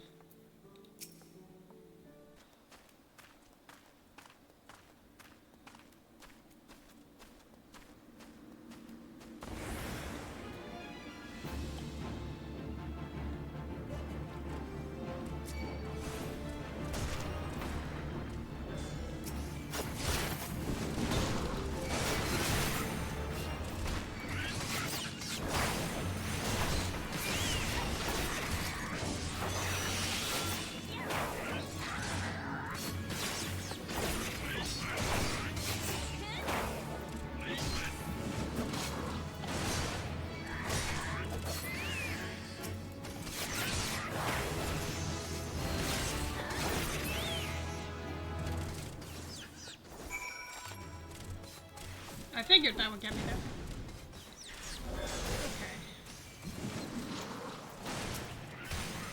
Okay. Welcome to the House of Sticks, young rogue. You must excuse my hireling's enthusiasm for greeting visitors. Now, have you any cumbersome baggage of which I might relieve you before we begin our conversation in earnest? Here you go.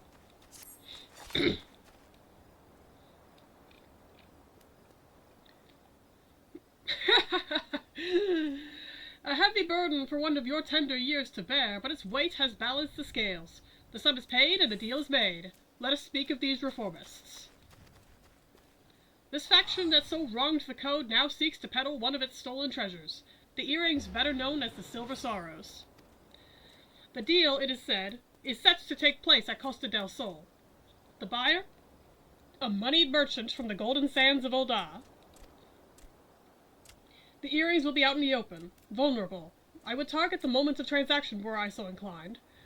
As the gentleman up there by the cap it appears to be, for he purchased this self-same information.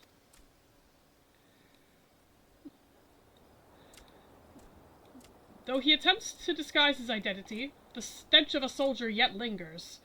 I know not where one such as he came to learn of my existence, but I suspect he works for a certain yellow-coated captain.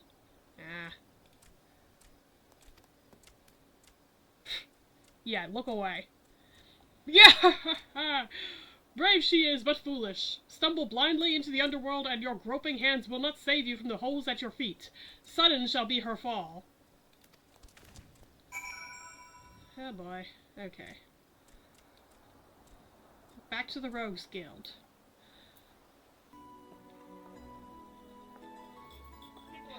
Welcome back, Tink. What information did the old man have on the reformists? Looking to unload them earrings, are they? And to an old Don, no less. Can't say as I'm surprised to hear the buyers from out of town. You won't find many Laminsons willing to melt coin on aught them coves are selling. Only the daftest of sods would go about funding them as means to pull down the Admiral. Are the kitties gonna interact cute?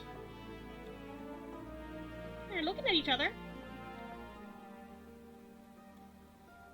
Anyway. Eh? One of Milala's lackeys arrived at the house before you? How did they know to... Bah! Them curs we captured must have cackled during the shrew's interrogations. We'll have to assume the Yellow Jackets know what we know. And that means we'd best get our asses to Costa del Sol right bleeding now. I'll handle this one, Jack. You and Tink can wait here for Paramu. Oi, Picab! What in the hell is she playing at? After her last, she knows this ain't a solo job. Sure, I will. I have Costa del Sol. I have attuned to Costa del Sol, so I can teleport there.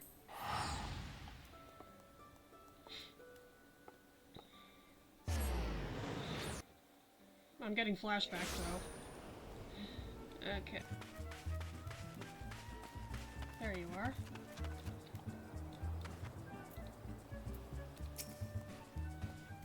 I told you to wait at the guild. I don't need...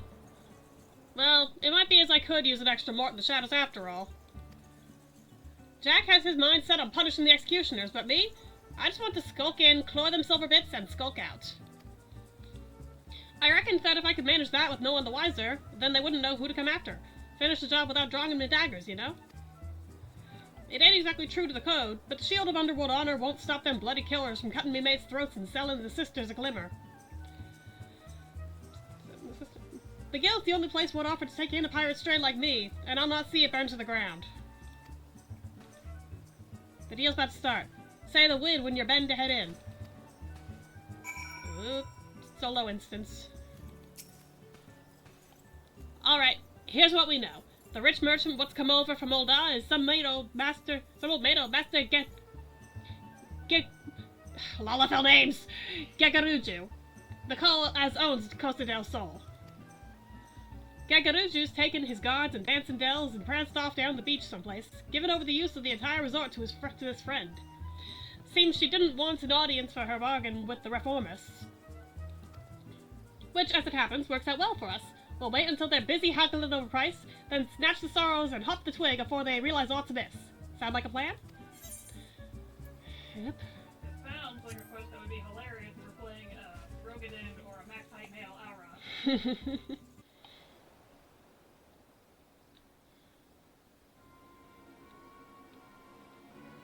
Alright. There. The players have arrived. The Reformist coin counter and the Old Down Buyer are setting up on the southeast platform. The earnings ought to be nearby.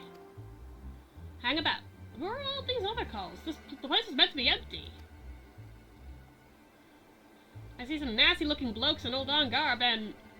Are those mammoths? Ugh, that merchant's brought along a whole bloody entourage. I've gone and got ahead of myself.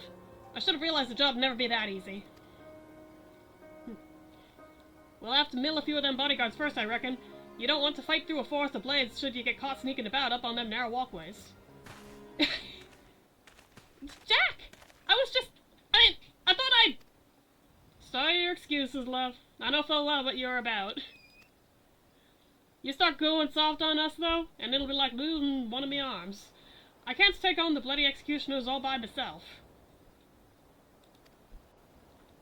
It's only because I got rogues like you and Underfoot and Tink here that the guild can take the jobs it does. When our coves walk the shadows, it's the bleeding pirates what do the trembling. Remember that, Vicab. We ain't some two-guild robbers what piss their breeches when their daddles are caught in the honeypot. We're the knives and the darkmans, and no bastard wants to go blade to blade with the likes of us.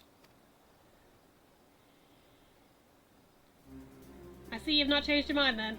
You'll need all the stabbers you can get, and I promise mine will be there when you need them. Bene. Now let's carve a path to that platform and bite back them earrings. Vicab, you hide yourself down by the docks in case the marks escape during the fighting. Tink, you and me will split up and mill the guards as we go. It's them puppets that's concern me most. I suggest you crash them little buggers before they can spring any rum fun. Creep in as close as you dare, then give them a good solid clout from behind. It ain't the most original strategy, but that don't make it any less lethal.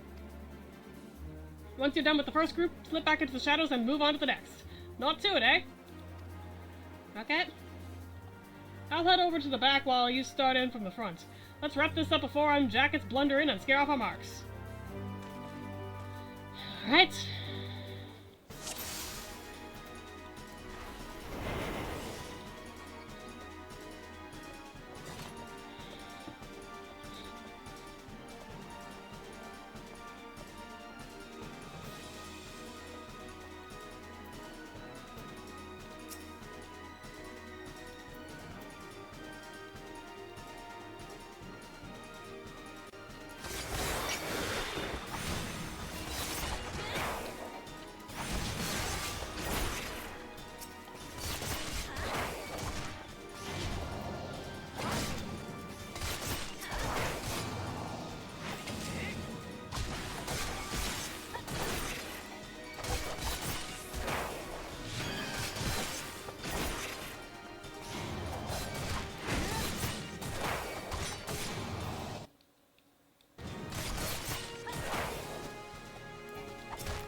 well. Okay. Rogues? No one mentioned naught about rogues! What the hell do you think you're doing? I am conducting a business transaction on behalf of the bloody executioners! Do you understand what that means? Do you know what they'll do to you? I am all frightened. Odd, then, that you're the one who's shaken. It don't much matter to me who you work for. Your bosses broke the code, and we're here to collect. Those would be the Silver Sorrows, then. I'm sure you paid a caravan a coin for them shiny baubles, but I doubt they're worth your life. Let's have them, then.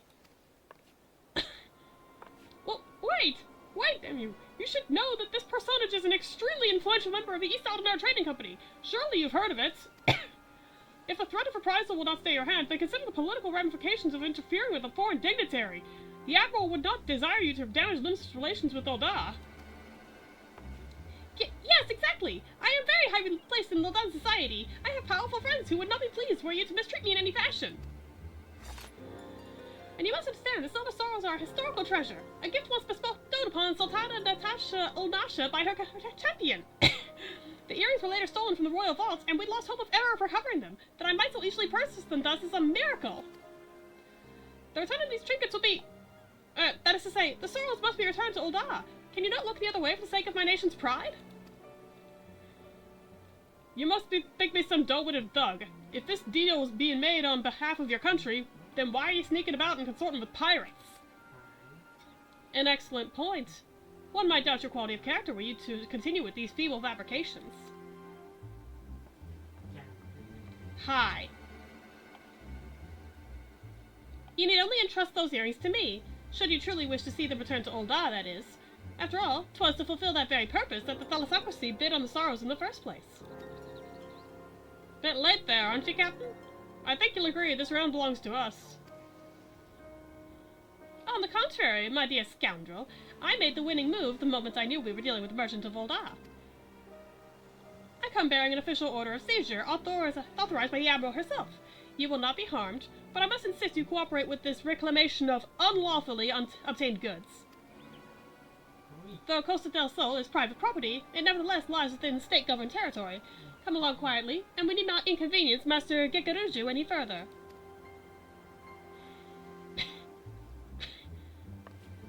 These suspects will be taken into the Yellow Jacket custody, and do not concern yourself with the Silver Sorrows. They'll be quite safe with me. I don't like you, lady. But I did figure that this was going to be a one for each. Okay.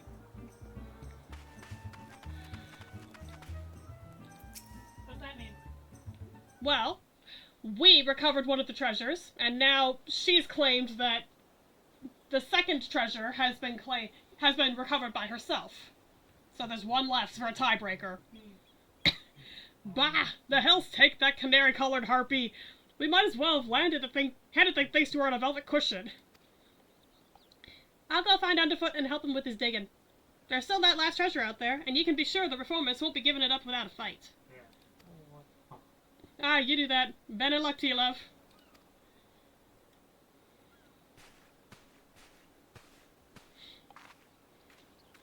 Ah, there you are.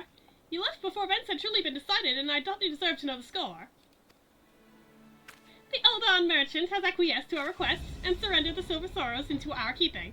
We've also apprehended the reformist's accountant and will be holding him for further questioning. Aho! Bonin and associates of the bloody executioners. You Yellow Jackets don't flinch from your duty, I'll give you that. Jack, that applause seemed vaguely condescending. Not that I blame you. And what's this I hear about you buying information, Captain? I thought you'd sooner die than associate with elements of the underworld. I will do what I must to stay ahead in this challenge, and that marketeer's knowledge is vital to this case. 'Tis true I might find his practices distasteful, but he is no pirate. It is the fading era of piracy, which I mean to consign to the history books.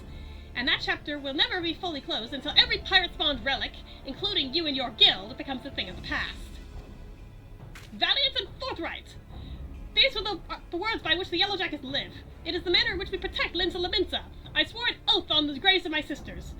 No more shall the innocent suffer at the hands of these savage buccaneers, these unrepentant killers. And a grand oath it is. Me, I've got me fambles full, just keeping the code intact. But the code is a kind of oath too, when you get down to it. And since I've sworn to uphold it, I've no intention of stepping aside and letting you trample all over me or my coves. In fact, you'd be better off giving in now before matters get proper serious. Just say you're sorry, admit defeat, and we'll leave it at that, eh? Your audacity knows no bounds! I am done wasting words! And you are a Lalafell throwing a temper tantrum. I am not intimidated at all. I shall reclaim that last treasure, and then I will look on victorious as your guild is dismantled brick by brick. That's the spirit, Captain. Just don't forget to keep an eye on them earrings. The city's crawling with rogues, you know. You can keep the sorrows in a bloody lockbox in the Coral Tower, but look away for a moment and one of me coves will bite them beauties right back. Come on, Tink. It's back to the sisters for us. Sure thing. Although, is it wise to taunt her like that? Back to the road. Well, after all that hard work, the shrew made off with the spoils.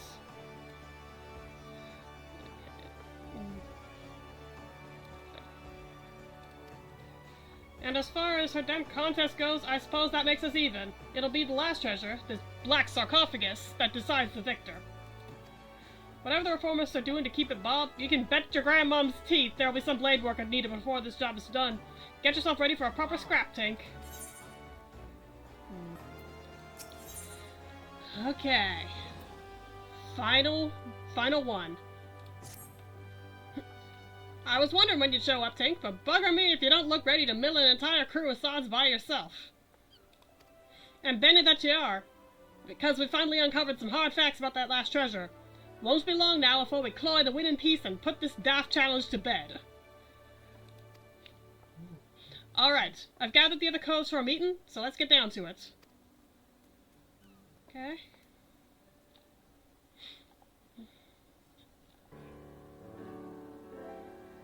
At long, bloody last, the black sarcophagus has given up its secrets.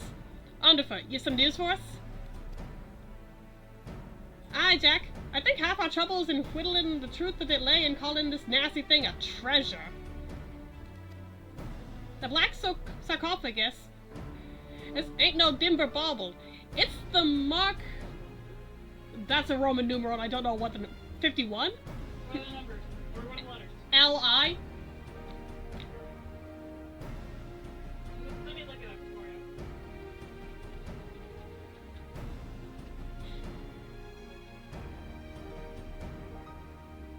L-I in Roman numerals represents the number 51. Yes! Got it in one! It's a Mark 51 Magitech mine, a blatant prototype explosive what was bitten from an Imperial transport vessel. We're smashing a bomb! I was thinking that this last treasure was gonna be cursed somehow. I didn't guess explosive. And even though it ain't that big, maybe the size of a small cargo box, they say the blast would have enough kick to incinerate a bloody behemoth. Seems the Garleans meant to start production at their factory in Lanuska, then distribute the mines through Castra Meridium. Lucky some plucky privateer cloyed the prototype en route then, eh? An experimental weapon. That explains why the Thalassocracy was so bleeding eager to bid at the auction, and so reluctant to share details with us.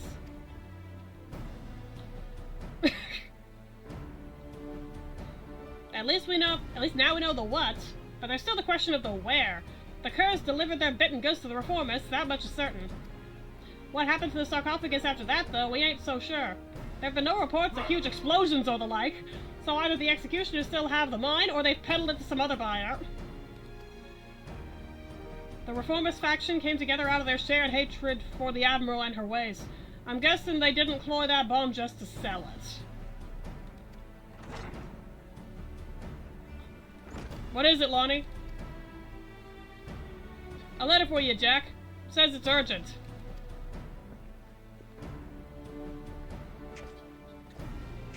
A letter? Who's it from? The old man.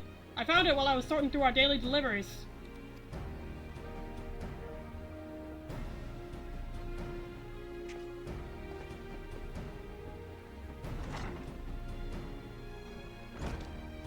Let's see now. Come to Thalos. I have urgent news. I've never known the old man to summon a customer. No one's seen him at his usual haunts for a while, so do you reckon this is some rum morsel he's dug up just for us? Aye, it could be. Tink, you and me are headed to Thalos. Underfoot, the cab, you're to take another stab at pinning down the location of the sarcophagus. Yep. Little stretch.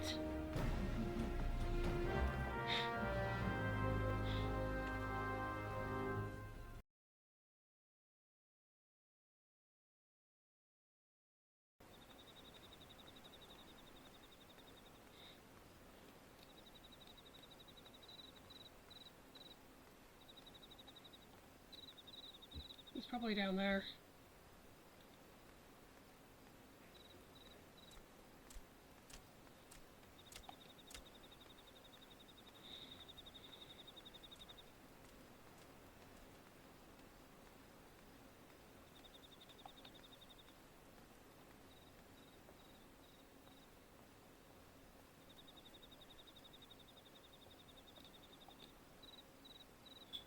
Yep, there he is.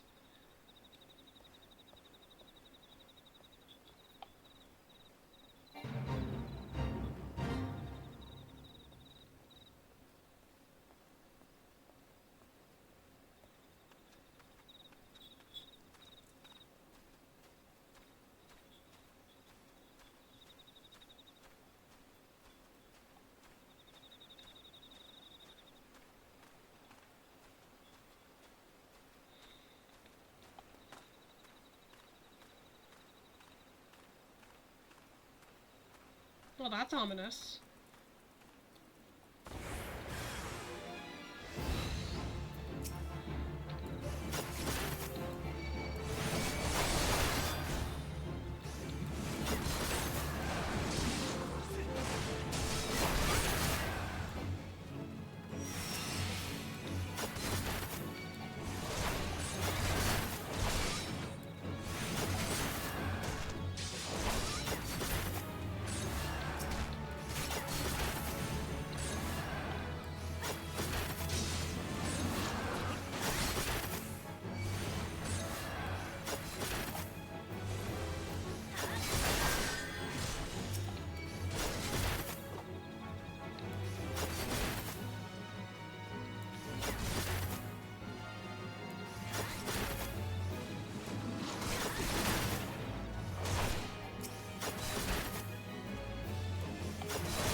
That took way longer than it had any right to.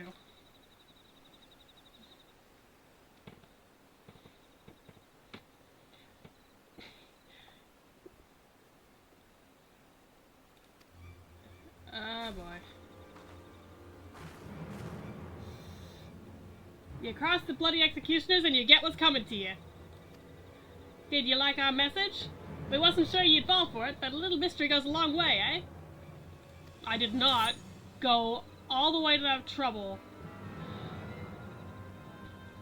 I'm not gonna go all to that trouble to get killed. Ah, now don't be like that, darling.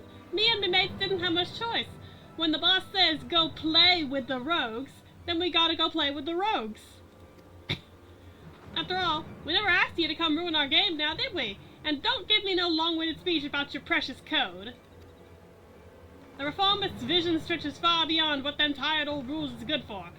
Once Captain Asipir takes command of the executioners, he'll give us back the teeth we lost when we submitted to the Admiral's leash. We'll be the terrors of the sea once more, free to rove and plunder in a new age of pirate glory. And I'll bathe in blood to see that age come to pass. I'll kick down your shite-stinking code and have all your sneaky ends on the chopping block.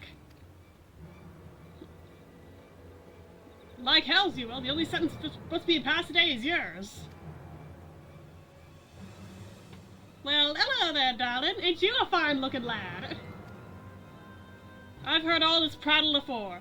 Free to pillage and plunder, is it? Aye, it all sounds grand, but you don't think of the price. That shite-stinking code is the only thing what keeps you bloody coves from milling one another. Without it, without limbs and limits to call home, you'd be adrift in an ocean of quarrons. But if you're so keen to keep company with the dead, I'll be sodden happy to oblige. You was prettier with your gob shut, but I can see I'm out of me depth here. As much as I'd like to lop off your noggins, I'll have to be satisfied with dragging the two of you out into the wilds. Kept you well out of the way, haven't I?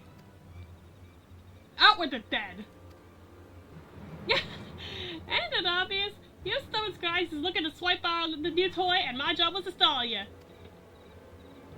The captain has the man with him right now. He's to set to show the rest of the executioners that he's got the stones to sit in the leader's chair.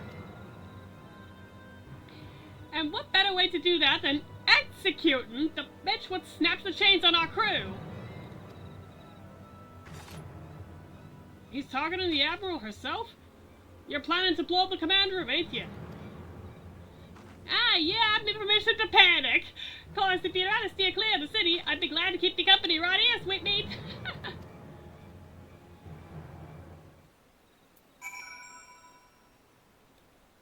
Okay. She's nuts. Yep. We've got this mad one at our mercy, but she seems to be enjoying herself. I'd better drag her back to the guild and see what other information she'll spill. She's still laughing. I'll need you back in Limsa as well, but you've business at the foremast first. You should find Captain Milala at her post there. Forget about the sodden challenge and tell her everything we know. Unless me judgment's well off kilter, she'll do what needs to be done.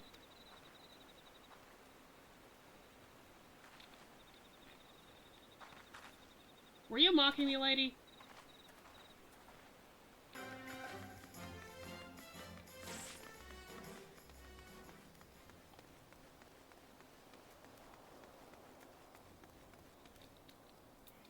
Okay, little twerp, listen and listen good.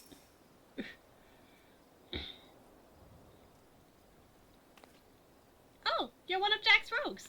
You've come to steal the sorrows, have you? Well, you should have them. As you can see, they're safely cast upon my very own... You're not here for the earrings?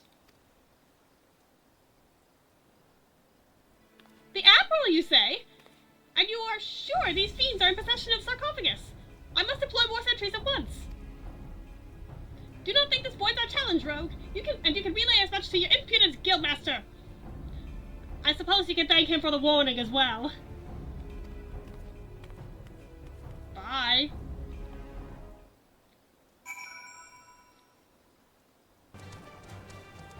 So yeah, good news, Jack. She says thanks for the warning, but bad news, she says the wager's still on.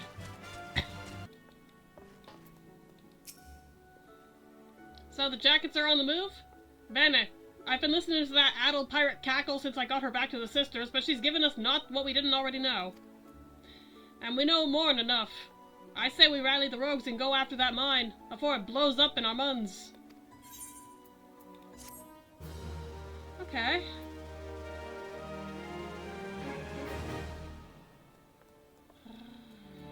Alright.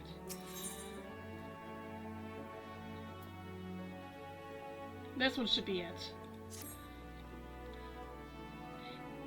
If the leader of the reformists, this Captain Ashibir, is planning on milling the Admiral with a bang, then my guess is he'll be aiming to demolish the entire command room. You know the mizzenmast, aye? The tower what holds the drowning wench and bulwark hall? The Admiral's bridge and her command room are right at the top of it. Then you've got the district what surrounds the mizzenmast. That's the busy beating heart of the city. Even with the threat of attack, you can't just seal it up in the blink of an eye and call the whole thing Bob. Try to explain the danger to the culls what live and work there, and then you'd have a frightened, stampeding mob on your fambles. Nay, lass, our only option is to have eyes snilch at every approach to the tower. I'll put the weight out to as many coves as I can and spread them through the streets. Your job will be to cover the aft castle. Just wait and see, Tink. We'll get this icy bear. And his little bomb, too. Koji Fox!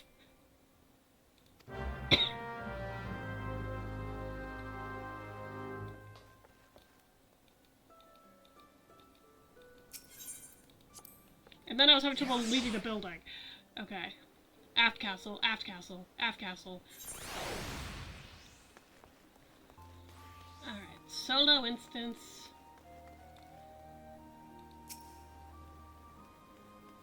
I think. Yep. Okay.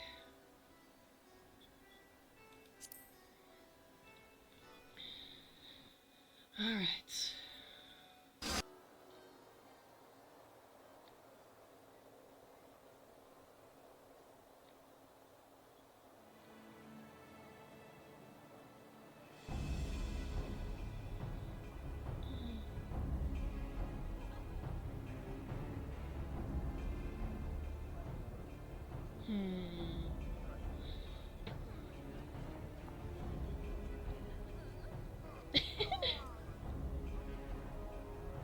Hi, Underfoot. Bye, Underfoot.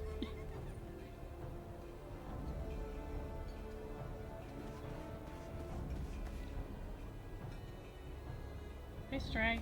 Bye, Stray. Wow. Hi, Jack. That Rokunin is gonna call us an extinction event when he falls over. He's drunk. The fog picked a grand night to roll in thick. This'll make things interesting.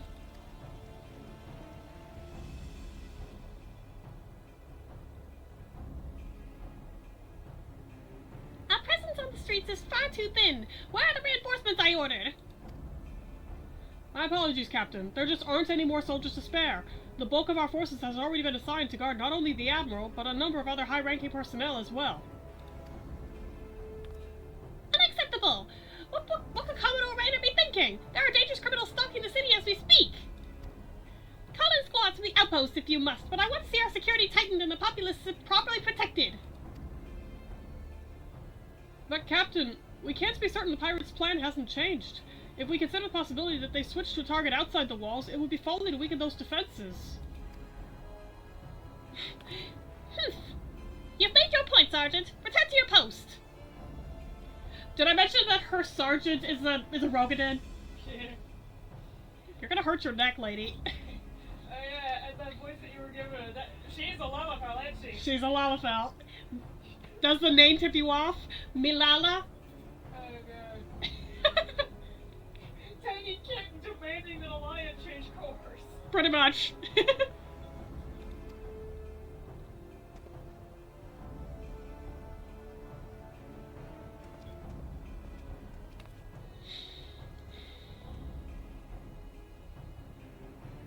Once all is lost, it is far too late to question what one should have done.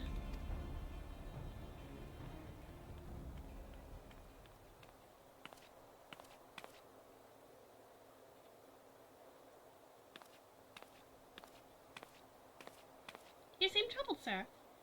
Perhaps I could be of assist.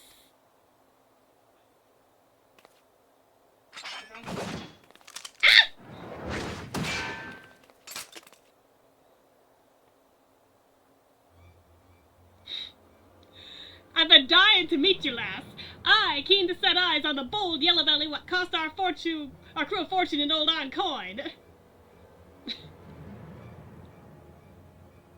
See, lady, this is what happens when you encounter a competent warrior your own size. You're an executioner! One of Estiby's men! You strayed too far into a world you don't understand, lass. Your eyes is fixed on the light of justice, leaving you blind to the chasm opening up at your feet.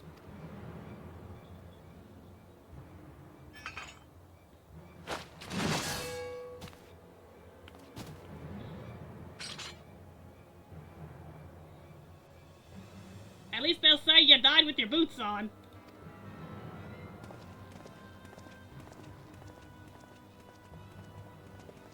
Is she doing the dance? I don't know. The Yellow Alley won't be bothering us no more, Captain. As for the mine, the lads will have it primed in front of the winch by the time you get there. Good. Not long now before we drag that bitch Admiral, her pretty tower, and all her sepulchres down to the bottom of the sea. Then I'll raise our flag on the ruins of the mizzenmast and lead our brethren in a return to the old ways of blood and plunder. I don't know if she's dead or not. He struck her down with an axe, but characters have survived.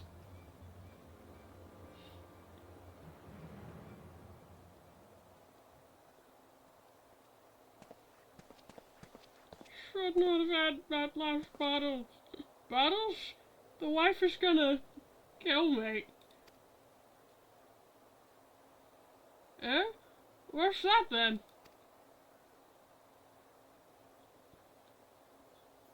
She's still alive right now.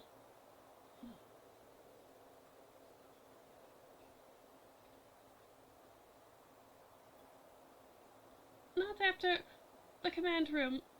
They mean to bring down the entire tower. If the mizzenmast falls, the bridges will follow. Half the city will...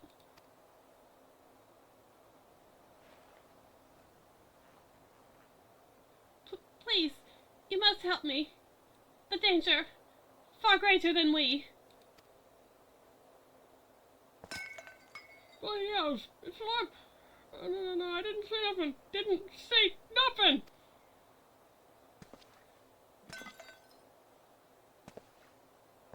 Please, you must send word.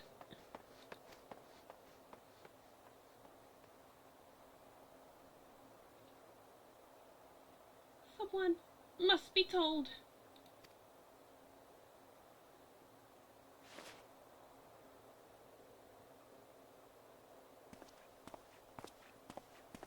Hi, Jack.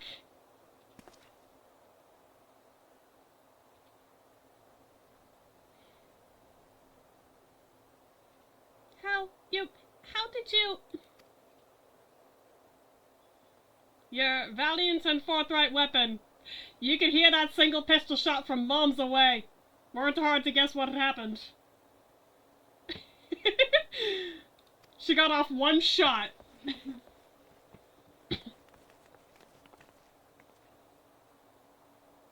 I poked the yellow jackets on my way over. I hear they'll be along shortly. Bene, that means we've only one last thing to do. We have never been allies, but I beg of you.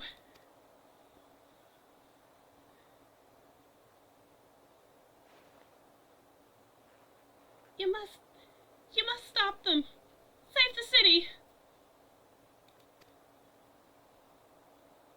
Aldous, you know you don't need to ask.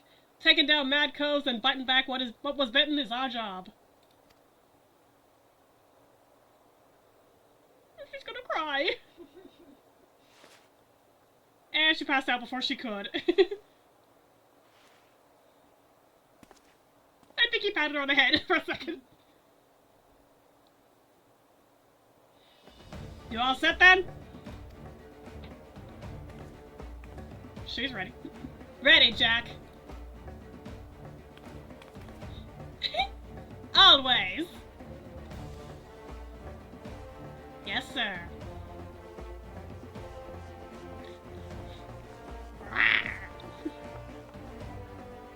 Now let's go claw that sarcophagus and fit our souvenir for a new coffin.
Trying that again.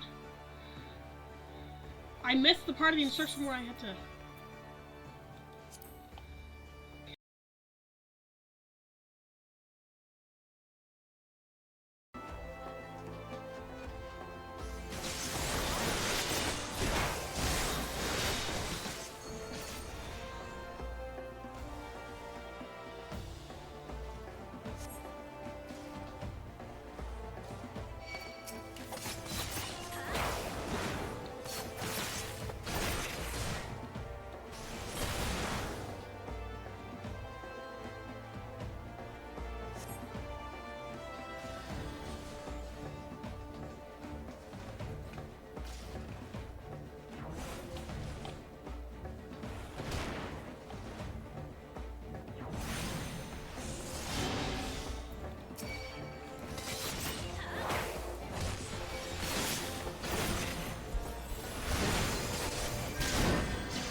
Okay, I know where the last one is.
better.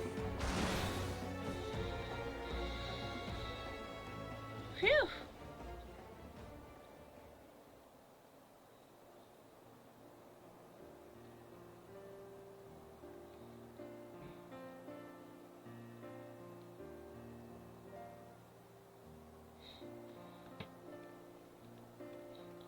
Well, she's up and about. Status report. The mine has been disabled, and the engineers should soon have it safely removed. Our soldiers sustained some injuries in the battle with the reformists, but none were fatal. Also, the Admiral sends her sincerest gratitude. Look, there she is! That's Captain Milala, the hero of Limsa Lamitsa!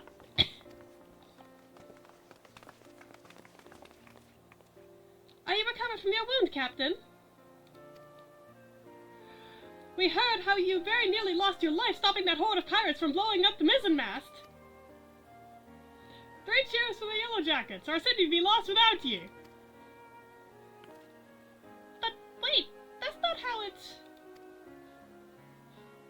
started. What of the rogues? Did they survive the battle? I don't rightly know, Captain. All we found near the sarcophagus were reformists, either dead or strung from the rafters.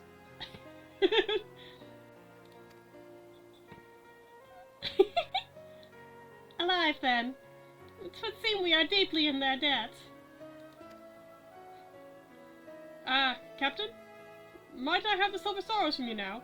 We've been ordered to hand them over to the Commodore, along with the black sarcophagus. Why, of course, they're right.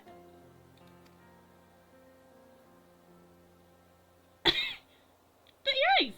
I could have sworn I was still... He wouldn't have. He stole them from me while I lay dying? I guess I wasn't a head pat. That cat! I knew he was not to be trusted! Keep an eye on them, indeed. I should have known. At least she's smiling about it.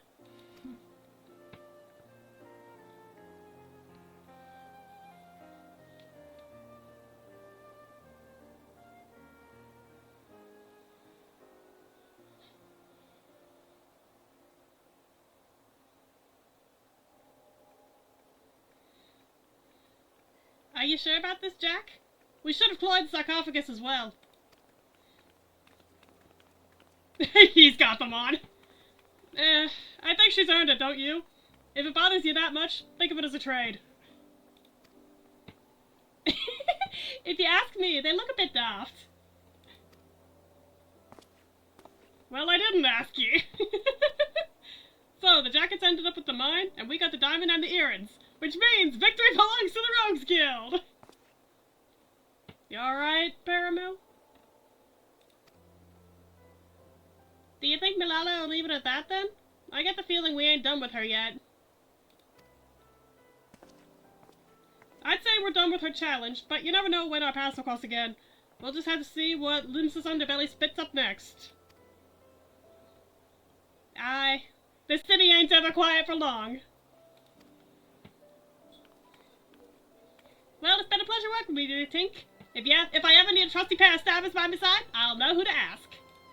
Sure thing, little guy. Bye. I'm off as well. Bloody starving I am. Don't forget to offer a bite when you can, eh, Tink? Sure thing, Vicab. We'd best head back to the sisters, too, before the shrew decides she'd rather hear us cry cockles. Okay.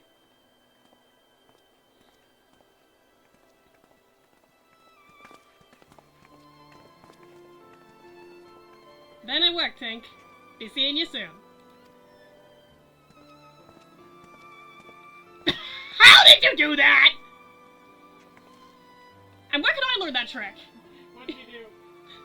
You know the old thing? Person standing there and they turn to walk away. Someone walks by between them and the camera, but when they leave, they're not there.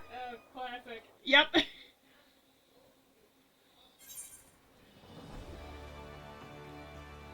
Back to the Rogues Guild.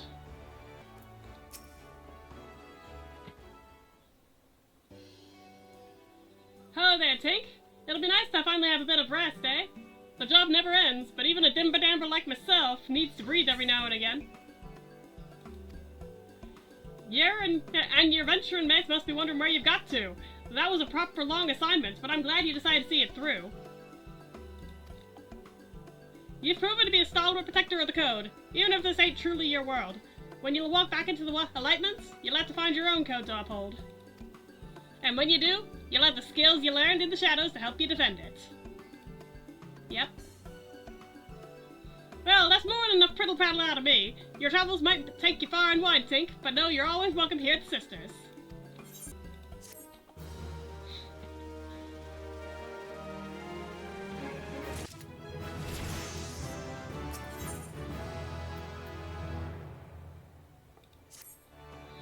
And that's the ninja quest, which I am not doing yet. This is gonna be the last time we see Tink as Rogue for some time. And I don't know when, but I may eventually, I'm not sure when, but I will be picking up that ninja quest. So, until then, bye.